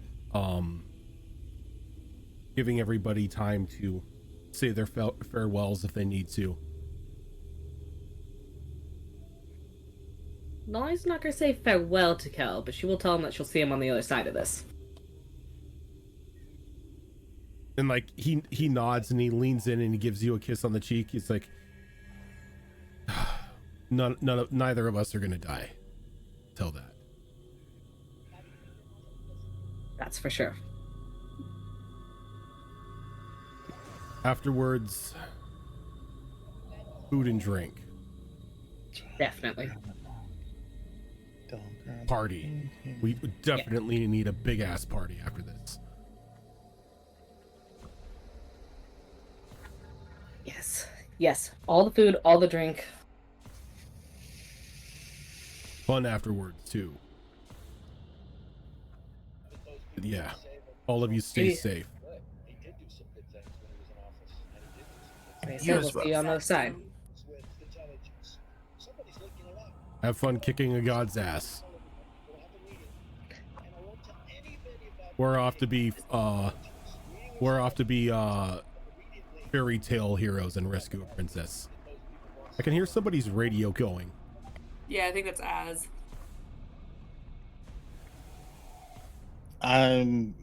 Oh, sorry. Like I heard a video or something playing as is like somebody got a radio in the background.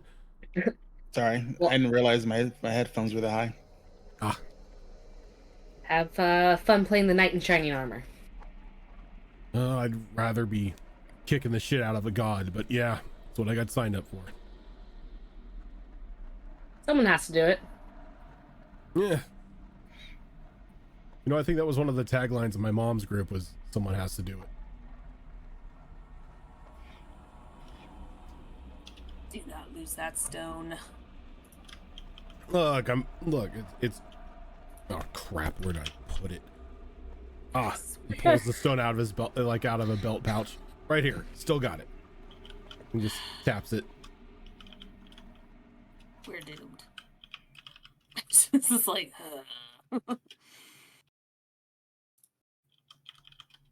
They They all bid you farewell and they go running off down the tunnel.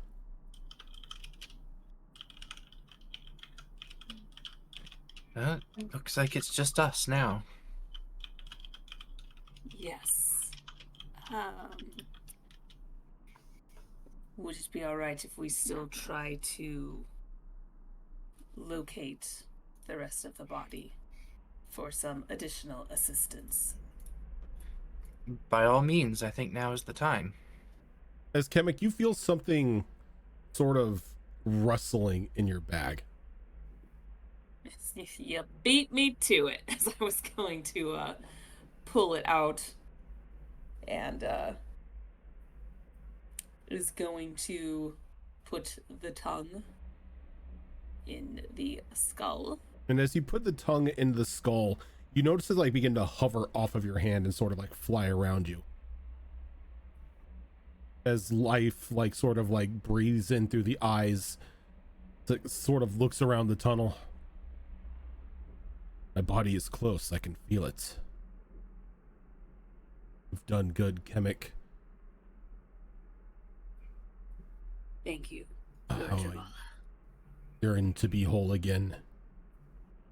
Disjointed skeleton is not a fate I wish on anyone, especially in. Indeed.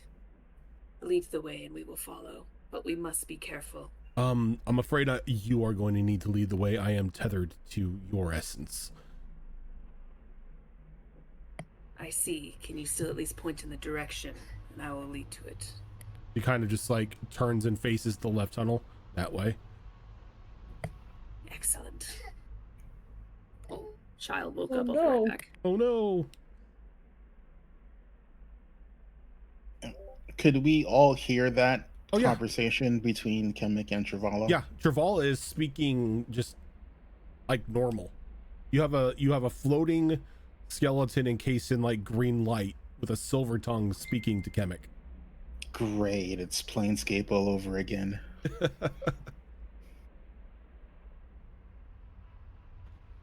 So this is Travala in the flesh, so to speak. Pleasure to meet you. Oh, less flesh at the moment. But yes, as soon as I get my body, I will be in a more presentable. And as you could tell, that's like, just disturbing. you could just tell looking at the skeleton that, or the skull, that it's like twice the sizes of Kemek's head. Well, from what Kemek has told me about their quest, and I suppose your quest as well, it seems like a noble enough one, so hopefully we can all assist each other and this works out for the better. You would have my thanks if you did assist Kemek in restoring me. And you would have mine if you assisted us in return. I'm not one normally to make deals on goblins, but given the circumstances, depending on how soon we can get this taken care of, you may earn a little bit of favor with me. One step at a time. We can discuss that further when we all come out of this in one piece. Yes. Cross that bridge once we get to it. Precisely. And it's pretty much hovering about 5 feet around Kemek. Like, it seems like his max range to move away from Kemek is about 5 feet. But as you begin to move down this tunnel, you walk for about another 15 minutes and you come to what looks to be a like solid brick foundation built into the earth, and a very obvious stone that has been painted white, sort of calling out to you.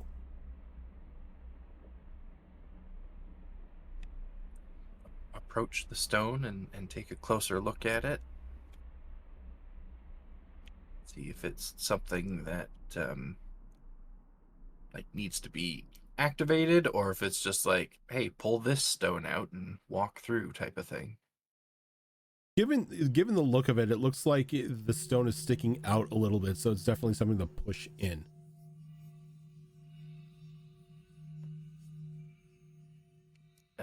Before we do this, Nalani, how are you feeling? I know you were on the receiving end of one of those traps earlier. Do you need a bit of healing?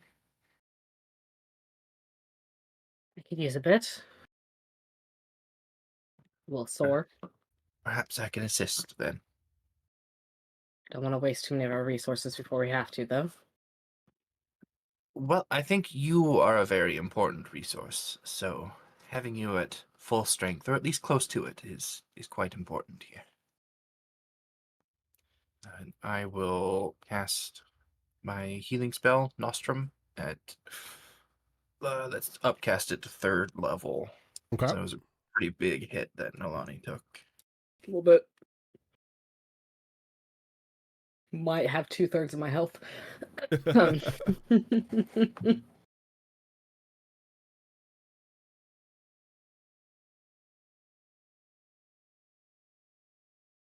It wasn't great rolls, but you'll get 22 hit points back.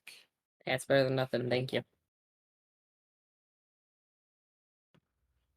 Should we find ourselves in a bit of a combative situation, I might be able to assist more than that, but for now, that's what I can do. And that will do. And at that, I will push on that stone. Okay. As you push on the stone, there's just an audible click and then a grinding of brick on brick as the part of the wall pushes in and slides to the side. As you are you come into an abandoned room in the lower parts of the temple.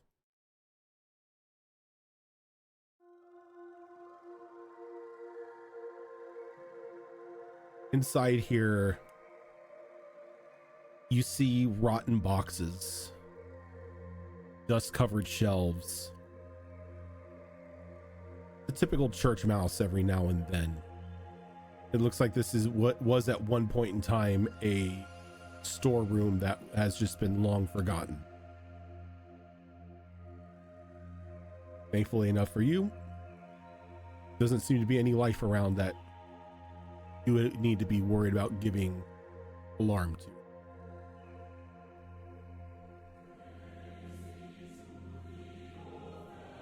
I suggest we proceed with caution. Agreed. This Travala scans around and he takes a deep breath, and as he does, you see that he pulls in just like this necrotic light for just a moment, and he breathes out. Strange. Temples of worship normally have people inside of them. This is barren. There was life, but it's been extinguished. Not surprised, considering the pretender is trying to ascend to godhood and wants to be worshipped, I'm sure. Or he's trying to go the bloody route. Take as many souls as he can. Ascension, He does stink of desperation. Ascension wouldn't necessarily call for quite a few lives. He may be helping us at that point. Yeah. Either way, we should be cautious. Agreed. Just because something's not alive doesn't mean it can't attack us. True. Do you sense the rest of your remains in any particular direction? On this level, 300 feet to the northeast.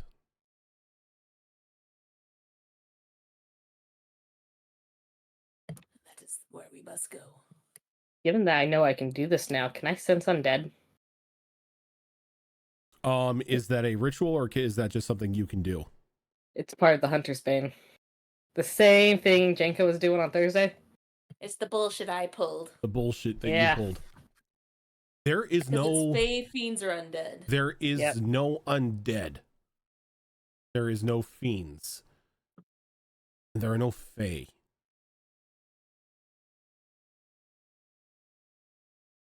Alright. It seems what he told you is true.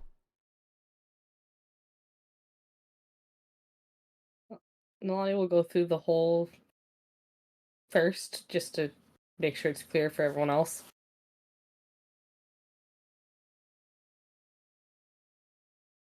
Yeah, you like the entire room is clear. There was no life inside of it.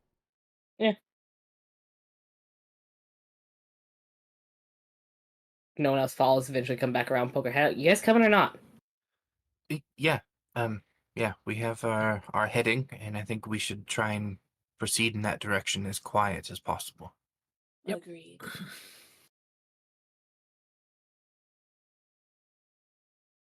And I will pull up the rear just as a guard. Okay. So as you begin to walk around, like you begin to go through this temple,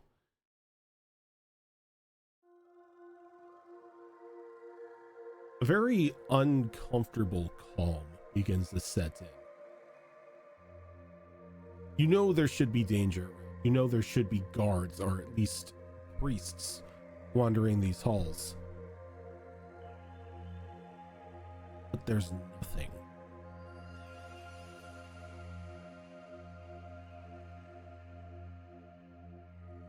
And as you feel this calm sort of washing over you, you begin to feel voices sort of reaching into your mind. Whispers sort of going by you in disjointed voices. Some whispering good intentions, others whispering that of ill omen. At this point in time, I need everyone to give me a wisdom save. Ah, fuck. This is going to be a group save. It's probably a good thing. Probably.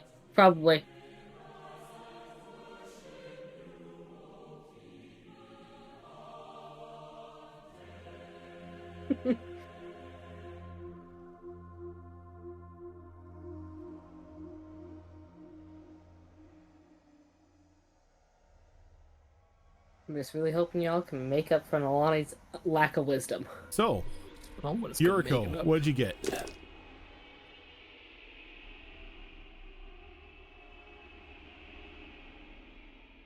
Canis Antithesis, thank you for that raid. Yuriko, what'd you get? You're muted. I got a 6. Okay. Oh, man. This is just not going to go well. No, it's Yeah, not. it was a 20 for half a second, and then it rolled onto a 2. Oh no. Mia. I got a 14. Okay. Nolani. Do I have to? Yes, you do. 6. Azure Claw. Look, no one expected Nolani to pass this. Oh, I'm going to disappoint the hell out of you. 5. Mother! Kemek. Kick, save us! Well, apparently the wizards are doing well. 21. Okay. So as these voices sort of pass by you, more of the disjointed warnings sort of linger in your minds, and not the words of praise and the words of worship.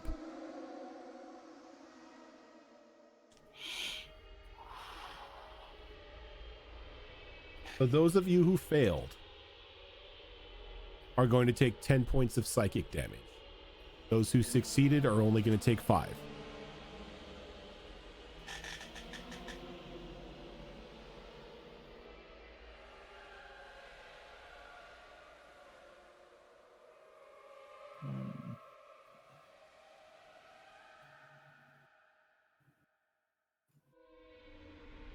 But as soon as the voices come, they stop.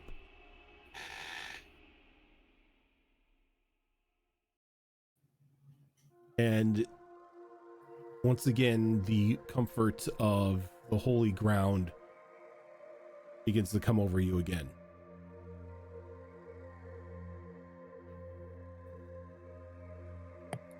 That was unsettling.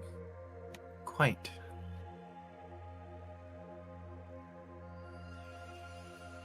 It seems this place is haunted by the footsteps of those who came before you.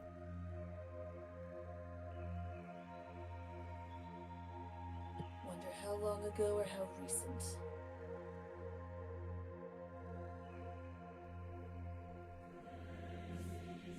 Willing to guess that it's all been fairly recent. I think the plans of the Pretender have been escalated quickly recently.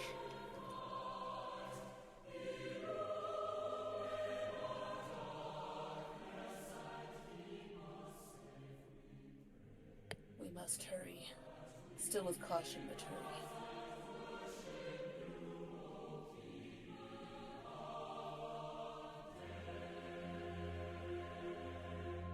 Are you continuing down the pathway? Yeah. Yeah.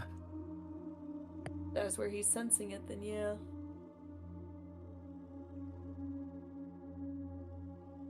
Okay. As you come down to as you begin to go further in about to the northwest, heading towards the room that Travala has motioned you towards. At one point in time, you see a singular door. But your eyes begin to play tricks on you as multiple doors spread along the hallway itself. With my eye, can I see the real one? Fuck your eye. I forgot your eye. Yes. If you are using the hag's eye, then yes, you can see the true door itself, as all others lead to certain death.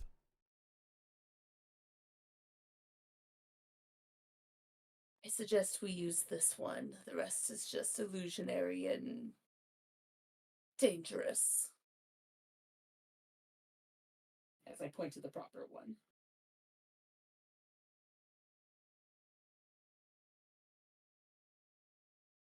Like, I could pop into the other side and see what's happening over there before we go through. Without being seen. Like, as long as it's the proper door.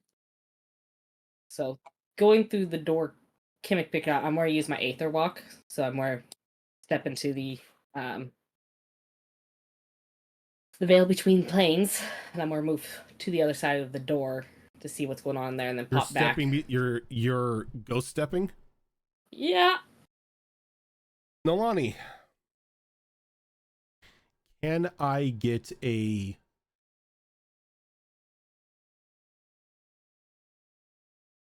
call it Constitution saving throw? Okay. I can do that. Why did my music stop? Oh, that's because it's a one-time play. Make sure. Okay, I did add that in. Okay.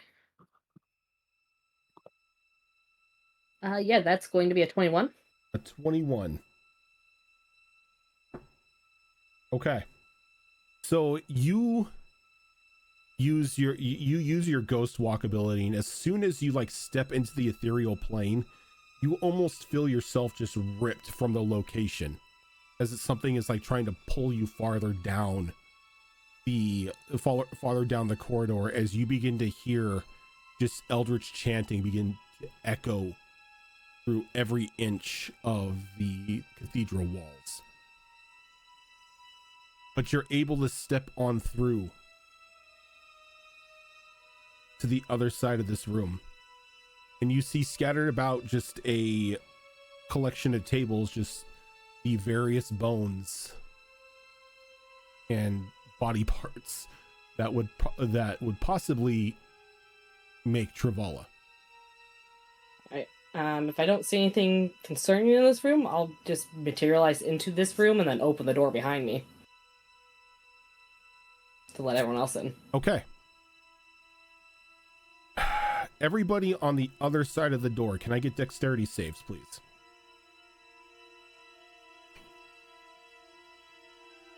Oh lordy, what's my dex save? Oh.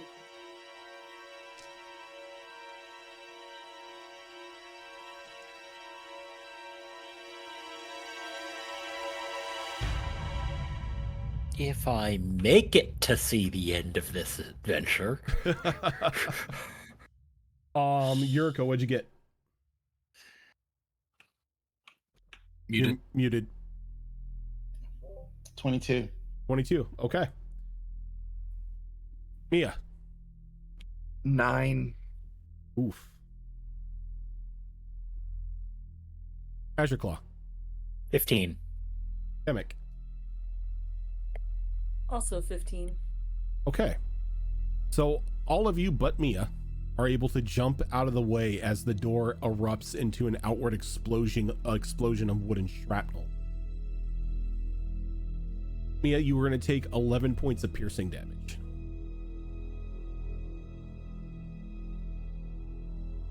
Now this is what we get for not having a rogue in the party to always check for traps. I feel like Elijah's just standing there holding a doorknob. The rest of the door is gone. Yep. I'm over here pulling splinters out of my wings.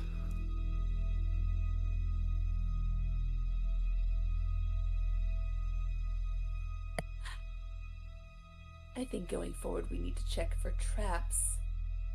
Just like the whole keyhole fiasco. Look, I was opening from the inside. I figured it'd be fine. I think I the thought I was trap is wrong. on the door itself, not from which side it comes from. Let's go shrug and drop the door handle. Don't feel bad, Nalani. The thought didn't even occur to me either, so... This is why I've survived as long as I have. But Nalani is smart, not wise. I mean, technically, we've survived this long as well. More or less. I'm sorry, how many times have you died? I'm Azure still Claw, here, like, aren't I?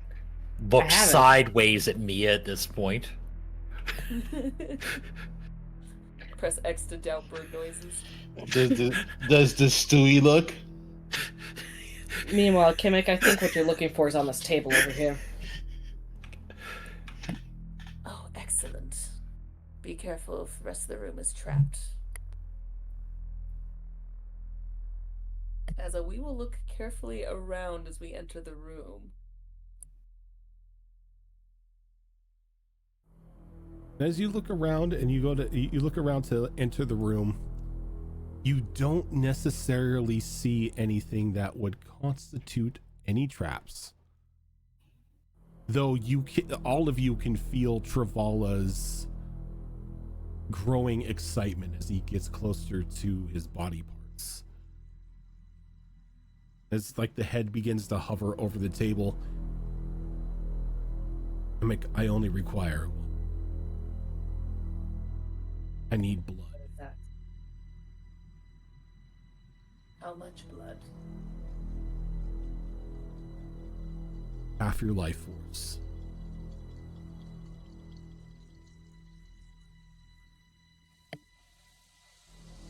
Kamek will pull out a dagger and slice down their arm.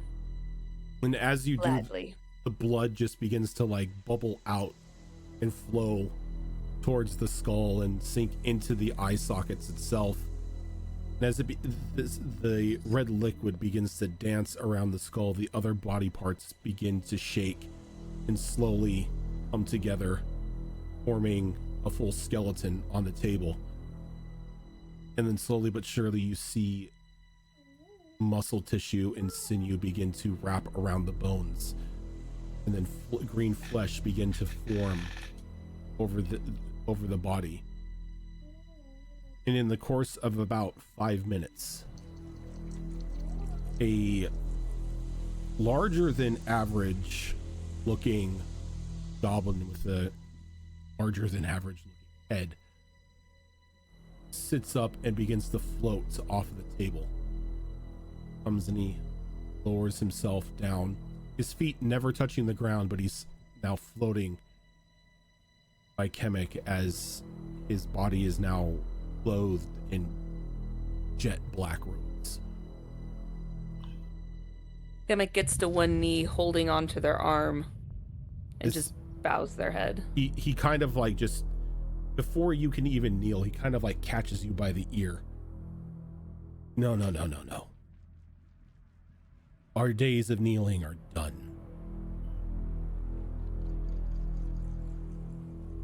Kemek has a very wide grin. Perfect. And he like just runs his thumb over your forehead, and you feel the wound on your arm sear shut.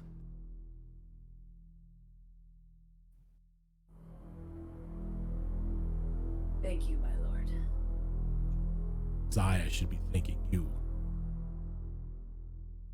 With my revitalization, our people can finally claim their place in this world. No longer will they need to live in muck and dig in holes and steal from farmers. They will be a people to garner respect.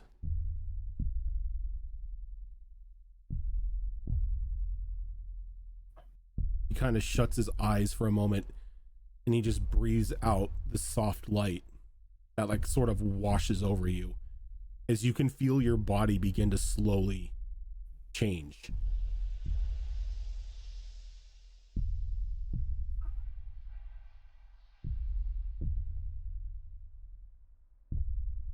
Getting a little bit taller. Filling out your body, filling out just a little bit more.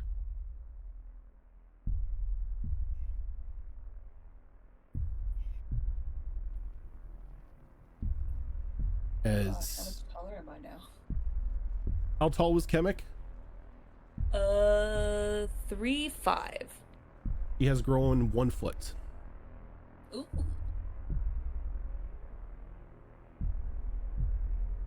Look at me having a growth spurt. And you don't necessarily like look like a feral monster. You still have, the mouth of sharp teeth and, the wide mouth and the yellow eyes. Well, the one yellow eye that isn't, currently replaced by a hag's eye. It ain't natural. But It ain't natural. you don't look as monstrous anymore. You will be the first, but not the last. The rest of our peoples will change once we take care of this pretender. I look forward to the journey with you, Lord Travala. For the rest of you, walks over, he like looks at you and he takes his hand to the center of his forehead. He pulls out like a ethereal purple eye and he throws it into the center of the room. And it sort of splits off to each of you, sort of just gently touching your forehead before dissipating. That should block any mind games this pretender has. Much appreciated. Be very helpful.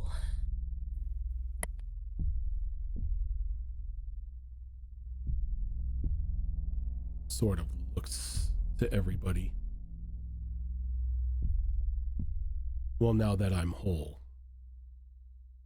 seems like the only thing left to do is punish this pretender.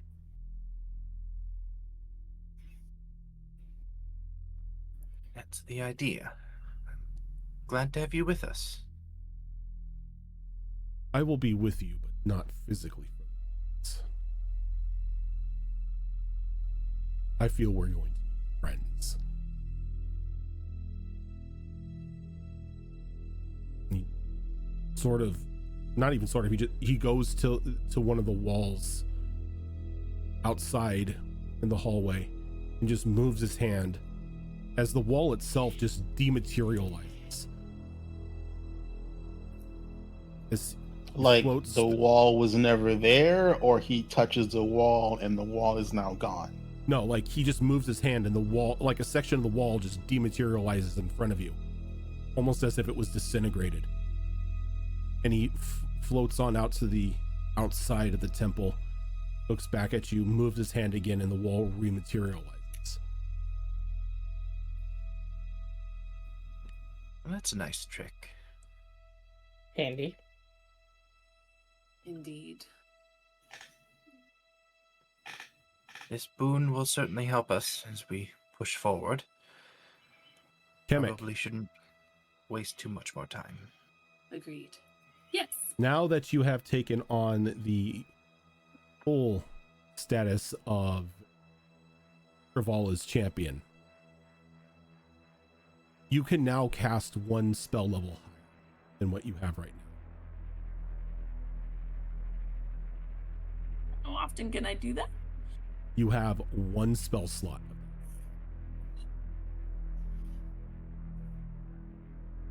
So you're still going to have time to get that level spell into your spell book. So at the time being, you have an upcast up to that at the moment. Okay. Oh my. An extra spell slot. That's pretty big. Especially up one level. Yeah. Yeah, for now the extra is gonna be nice.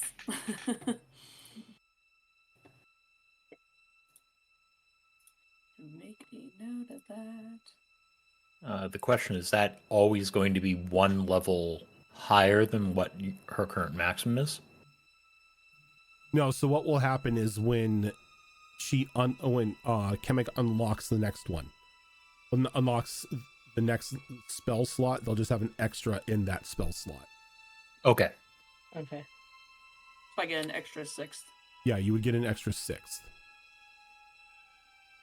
Can't make you I'll too take OP. Not yet, anyway. Not yet. You're only level 12. 10. You're only level 10. Give it time. Give it time. I do want time. Time.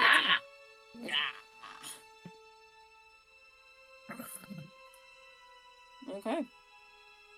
All right. Well, make a note of that. So you said as of right now, it's just an extra spell slot. It's an extra spell Until slot. I can get it. Yeah, you have a Okay. 6th level spell slot. Cool. Now this is awkward. I can't pick Kemek up and have him ride on me anymore. I mean, with your They're- strength, you probably They're too still tall. You still can. I just may hit my head on the ceiling now. Yeah. I'm a toddler now.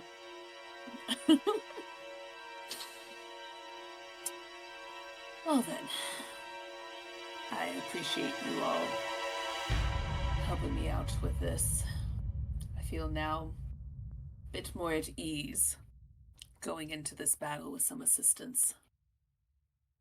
Like I said, Kemek, trust you when you said this is necessary. You're usually not wrong. I try not to be if I can help it, and weigh the options. Haven't steered us wrong so far.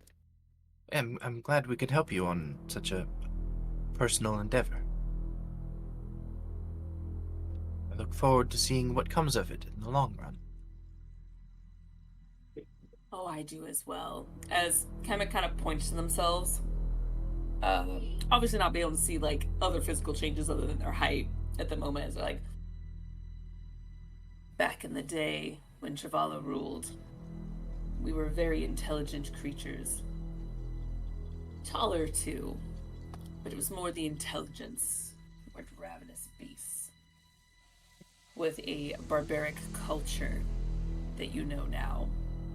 Yes, intelligent goblins do exist, but they're very far and few in between now, especially on this continent.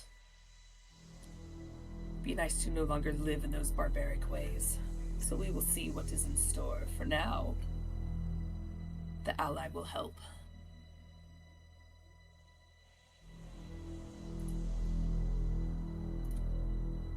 As I am going to chug a potion. I know me. Wait, what? Oh. Chugging a potion. I know. I know. That should be on bingo. That's like the rare one. You're awkward. No, that's a sign that you're all fucked. Zoro's drinking a potion. Guaranteed, not a healing potion. I mean, not gonna lie. I did mention before. I'm not gonna hesitate. So yeah, I need to get some of my life force back. Oh my god, it's a healing potion. Oh my god. Potion. It is. I know. Is it Ash's healing potion? I don't think I have that. We all all have have one of them. They restore 2d10 plus your con times 2, and you have to roll a d20 when you drink it. Yep. No, Wild magic healing potion. Do I want to? You know what? Fuck it. We're going into a boss battle. I kind of have to. Yep, I am using the ash potion. Yes. Use it. I don't like the way you said that. You shouldn't. Oh shit. Okay. I'll take that. 15 plus. Oh, 15. Is it 15, 2d10 times 2, or is it 2d10 2d10 and then con times 2? Con times 2. Con times 2. Okay. So 15, so that is 5 times 2 is 10, so that is 25. Nice. I will take that. That actually helps me significantly. The wild magic makes Kemek shrink. Oh my god. Be so pissed. Probably get back. What the fuck? Bro, I just gave you height. Can you do a redo? Let me roll that d20. I know it's wild magic, so it's just gonna be whatever. No, it's not terrible. That's a 16. But again, it's wild magic. It could be literally anything. It could be a 1 or 2, and it's still whatever. A 16, you said? 16, yeah. You're fine. Oh. Okay, okay.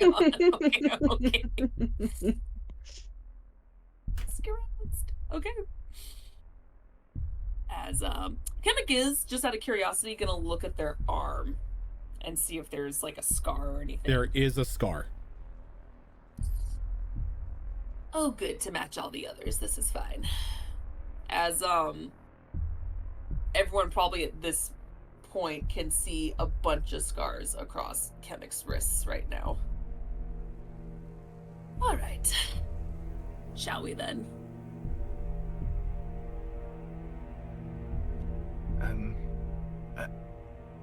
We don't really have a heading anymore, but I assume maybe the best move would be to just head for the central chapel, the main place of worship. Just follow my voice, Mia.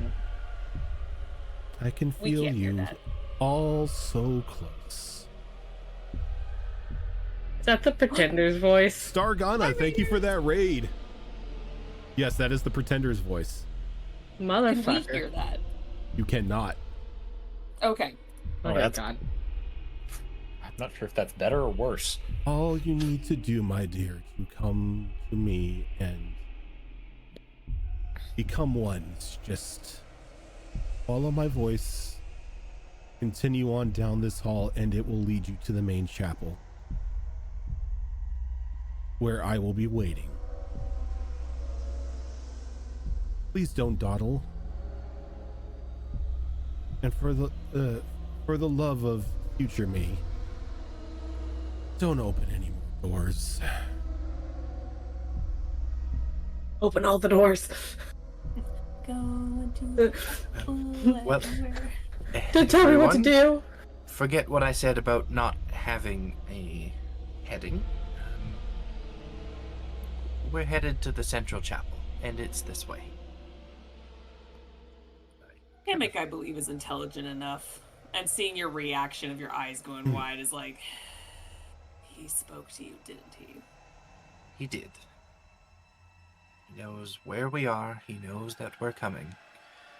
So there's really no reason to go quietly. Oh, good. Saves us the time.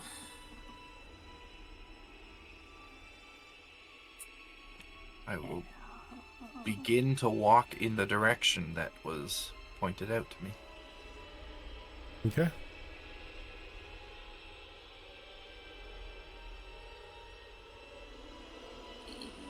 Yeah, I think... Yeah, everything I want to do has a very short timer, so yep, nope.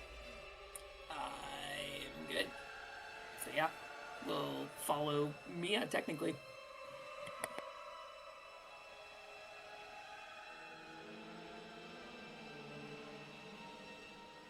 Okay.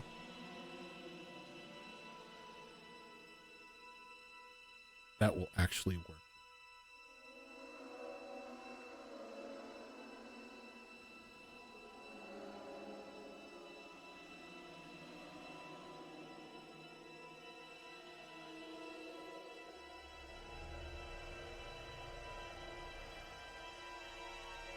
So, you begin to walk down the hallways, and you feel as if there should be voices once again trying to dig into your skull, trying to inflict as much psychic damage as it can. But thanks to the blessing of Travala, you are not affected.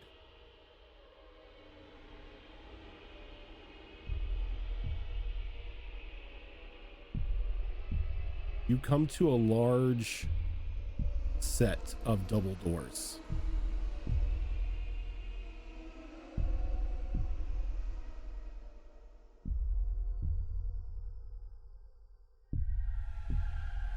Let's see.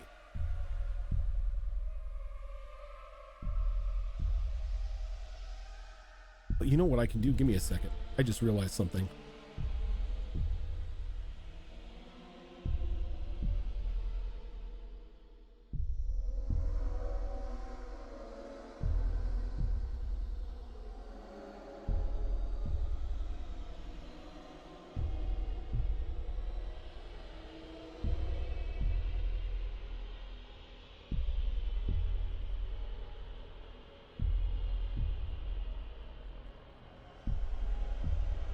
This work?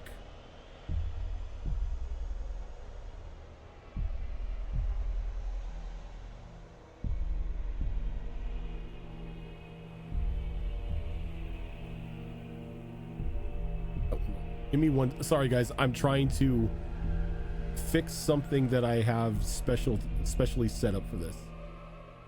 No worries. Now that's just concerning. It should be. Gives us all time to quickly scour our character sheets, make sure we have everything set up and ready to go for whatever's about to hit us. Are we ever prepared? Well, as prepared as we could be, I guess. Oh shit, I need to look at my... I don't know if there's any level 6 time spells. I should specifically time spells. I think there is. You know what? I'm just gonna... There's like 2 of them? I'm just gonna have to copy pasta that. Okay. But you come to the door.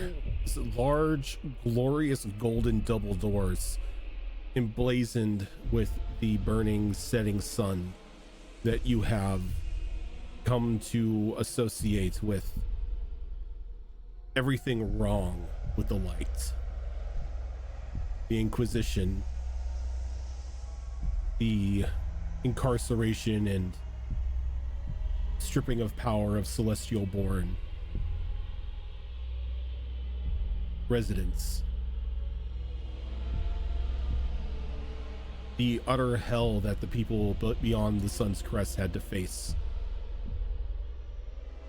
the undead who were revealed to have been placed there, summoned by this church and its Inquisition to keep people in line, to keep them praying for the light. Everything that you have experienced since that fateful train ride is behind this door.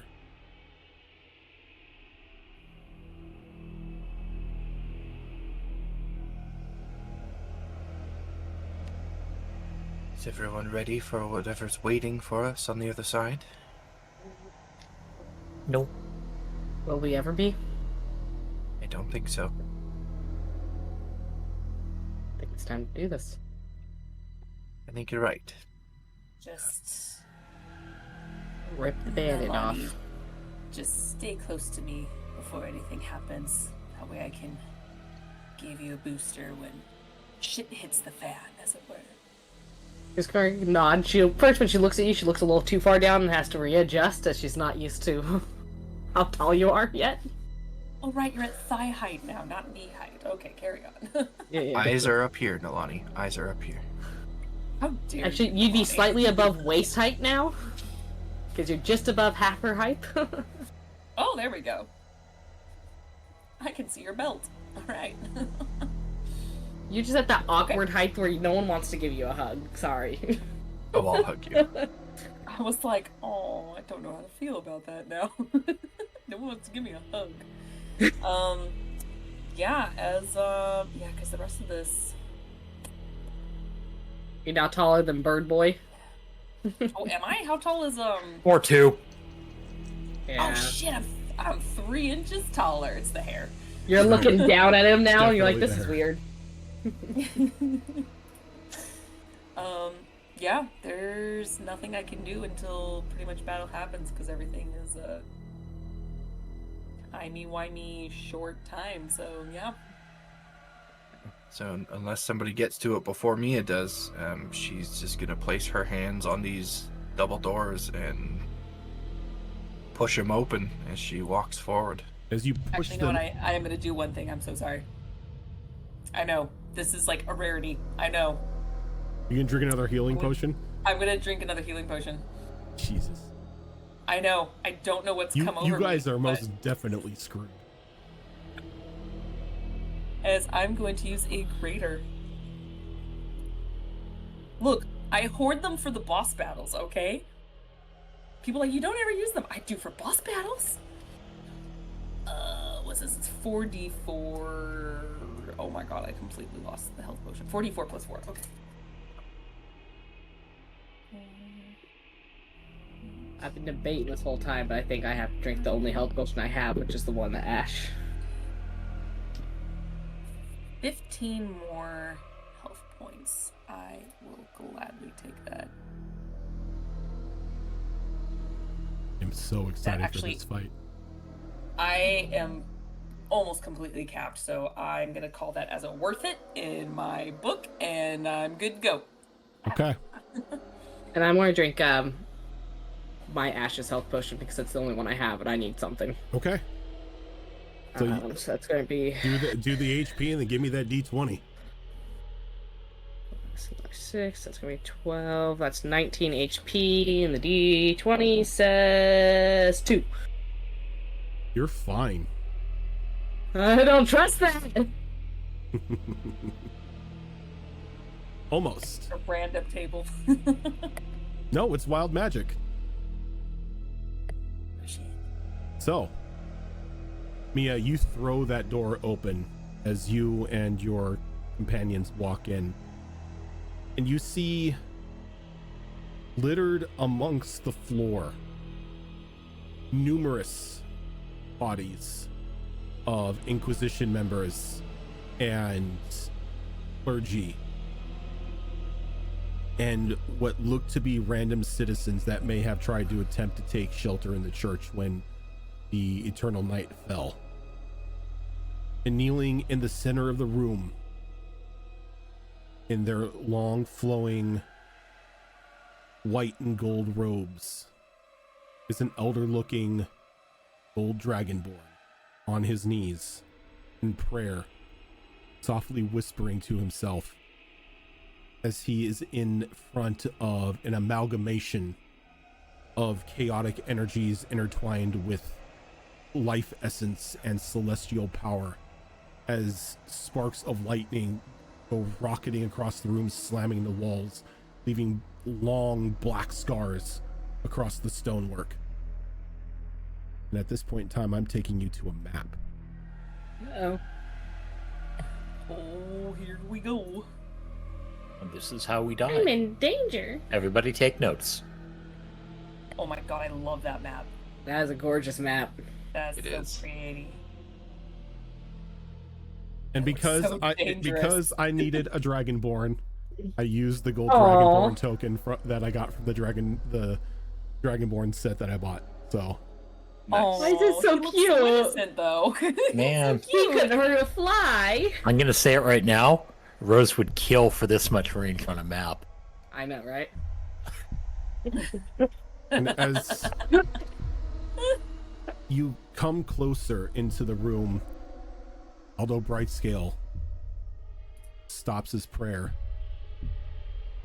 stands to his feet, and turns and looks at you. The front of the robes bloody, caked with red, thick gore. A long ceremonial dagger in his hand, shining a very deep crimson. His eyes look sunken in, dark bags underneath the scales, almost as if he hasn't slept for weeks, but still able to move with enough grace to begin to look over all of you. A soft smile, a very friendly, welcoming, warm smile comes to the Dragonborn's face. Almost very off-putting, given his sight. My children, welcome to this most holy temple of lights. Your coming was foretold by our great leader. You are to be the final offerings to bring him into this world.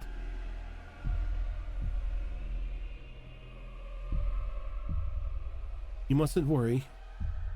Your deaths will be painless.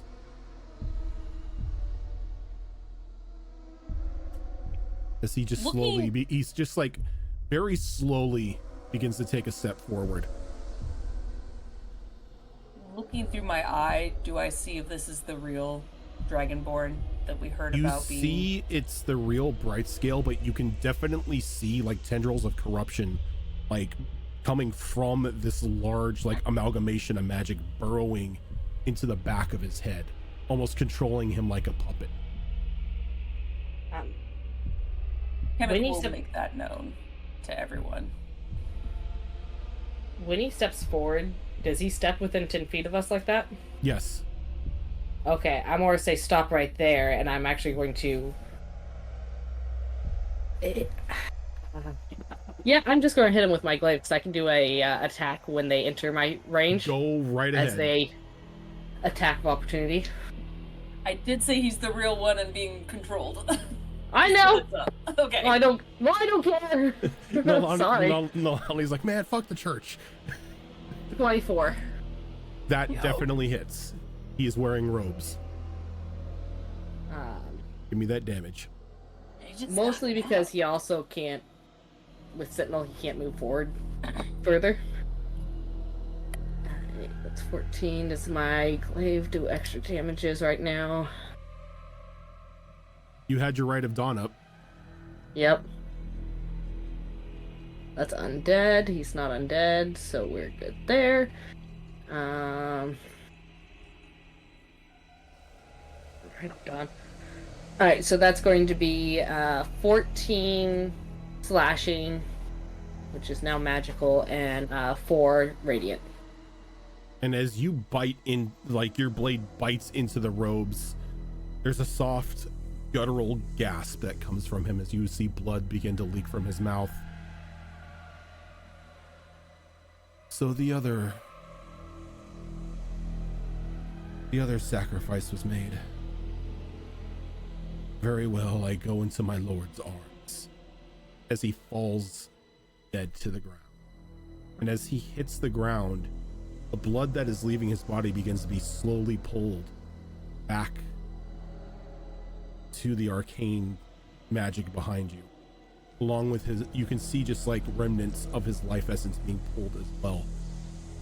As there is another crack in what sounds like shattering glass.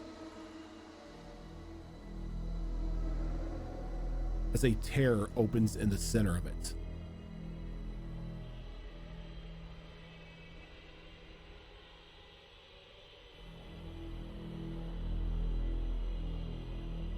As this tear opens, his body is pulled into this gate.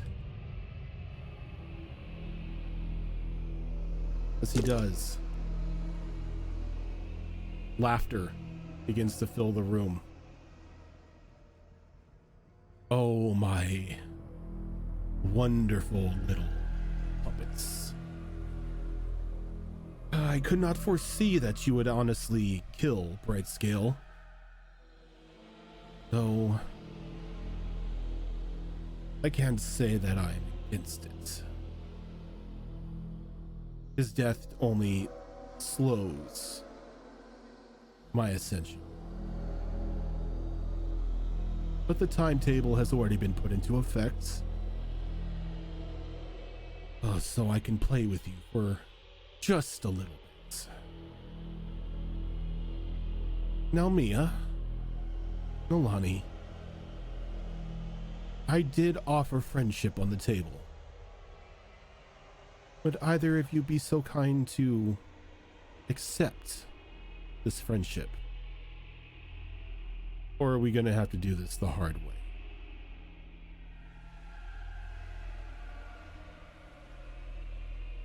It doesn't have to be this way. Nobody else has to fall here. Agreed. That is why I'm offering my friendship. Is he telling the truth? You can't tell because there's no physical body. Oh, fuck, that's right. God damn it, okay.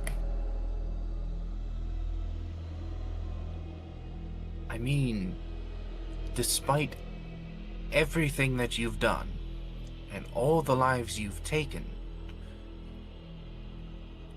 there is still a path of salvation for you. And as you see that, you see like just two large shadow-like claws sort of reach up from like the bottom of the tear, and this large shadow-like creature pulls itself into reality.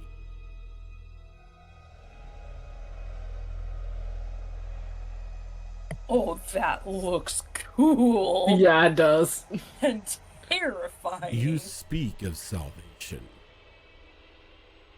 My dear Mia, I am salvation. Salvation from all the evils, all the crimes that you and your little cockroach species have inflicted upon this world since you first stepped foot on it. It is time that I bring law and order back to this chaotic. You bring nothing but death and oppression. Where you see death and oppression, I see peace and justice.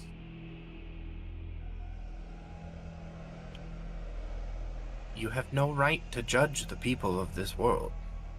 You have no right to decide whether they live or die.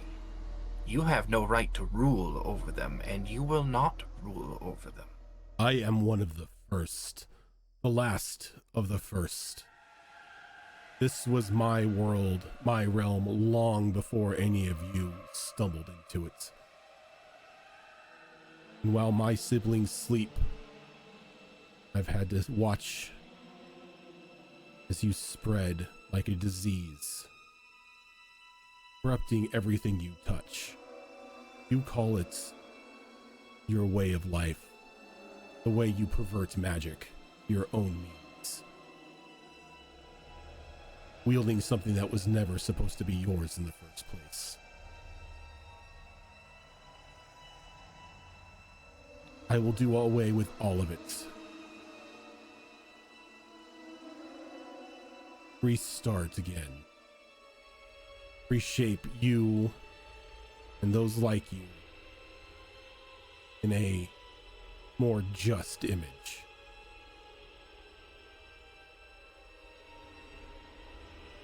From what I understand of your story, you had to sleep and watch because your own siblings didn't want you walking this plane of existence, because they didn't agree with whatever it is that you planned for this world.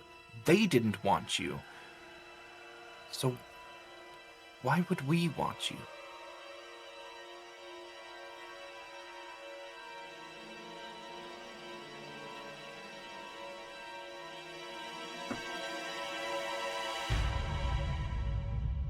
You speak like them. The other is polluting your mind.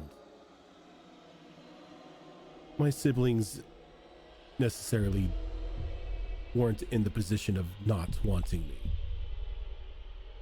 I was the runt, the youngest, the smallest. I was left to grow, but was forgotten. Do you know what it is like to be forgotten to history? Of course you don't. None of you live long enough than we blink. I am offering a path to enlightenment, to justice, to a better world. And your siblings, what did they bring to the world? Did they bring death and destruction? They fought a war with the dragons, the other side of creation. They lost. Then why follow in their footsteps? Why not forge your own path? Do what they didn't and walk among us and show us the path to enlightenment instead of trying to force us into it. I've tried that. You don't listen. You pervert even my words. My words. No, only wiping the slate clean is... it's the only logical means. Then you're no different than your siblings.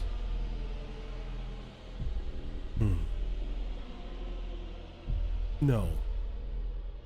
I am as I will succeed. While they faced dragons of creation, I'm merely facing insects. It'll be a paltry task to take care of all of you. I did offer my friendship, Mia. I'm disappointed you didn't take my hand. I'm disappointed you didn't take mine.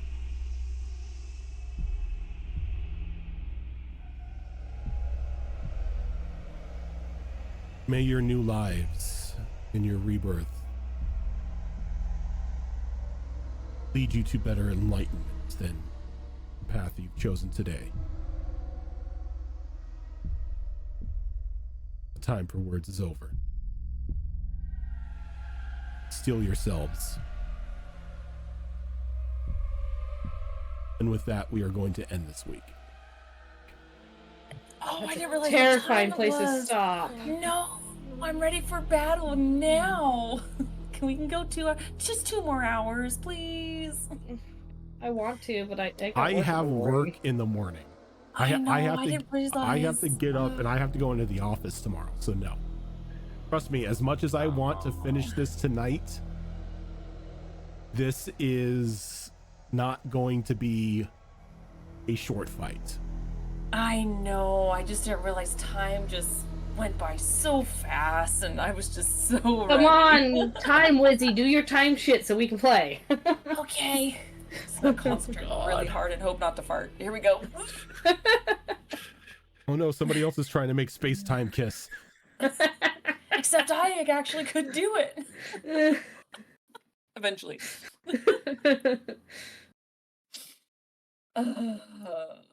Man. So, that is going to do it for us tonight.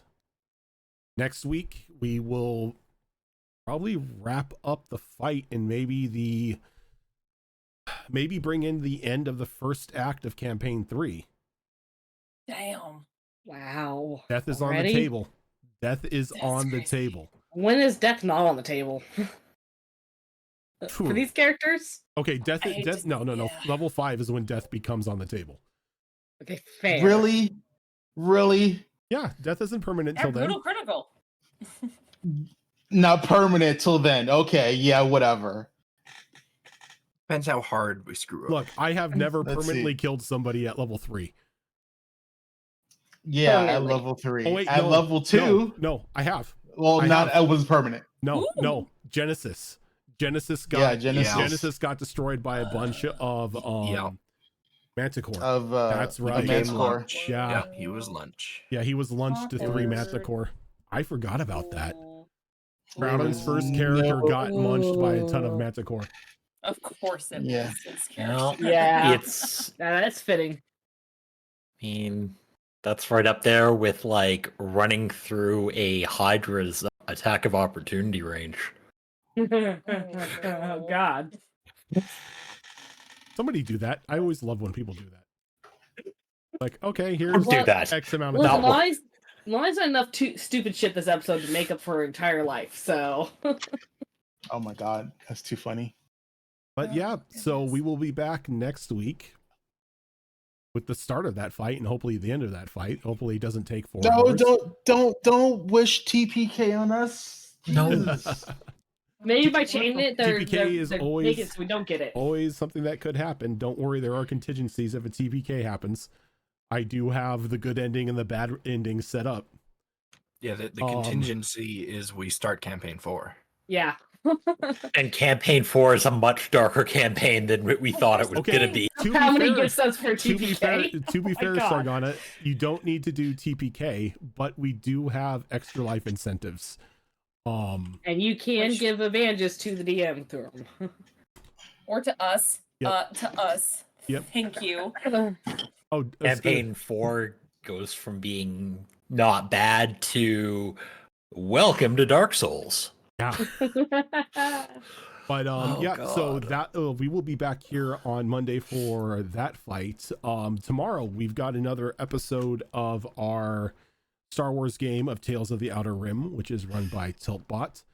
On this upcoming Thursday is going to be another episode of Mass Effect Horizons, which is a 5th edition mod Mass Effect game run by Zorro.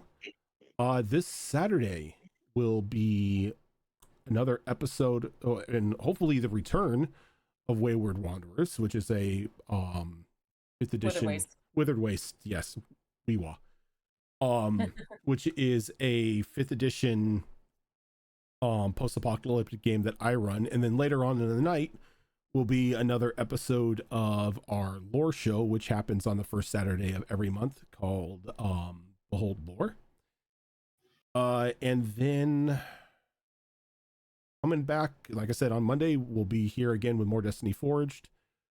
And then on the next Thursday will be Tricorn Isles, which is another high seas adventure game that I run. And then the next Saturday will be Wayward Wanderers, which is a Pathfinder 2 Extinction Curse campaign that Azarin runs. But yeah, I think that is it for us. If this is your first time here, we do have all our shows, all our campaigns, one-shots, holiday specials, all that fun stuff over on our YouTube channel, so you can, catch up before we come back on Monday. I don't even know if that's possible. No, I don't even think that's possible. I don't even think you can binge and let Netflix binge that many episodes. Not at 4 hours of crack, no. No, not at all. No. Yeah. No, The you've math. got It's just mathematically 45, not possible. 45 episodes at 4 hours each. No, not at all. There is math. 50x speed. Yeah, we'll all sound like chipmunks, but you'll probably be able to get some of them. I mean, hey, Wayward Wanderers holiday special, like smacking my players across the face with a Krampus. I'm There just you saying go. the math says if you watched every episode and you just never slept, it'd still take you 7.5 days to get through it all. Ugh. You're saying there's a chance. 7.5 days. That's over a week. 7.5. Yeah, it's over a week. You'll be And caught you up never- after. Episode shy. the next And that's episode. watching 24 hours a day, every day. But yeah, so we are going to Yeah. head on out for now, everyone. Thank you so much for tuning on in. And we will catch you tomorrow for more Star Wars. Until then, have a good one. Bye.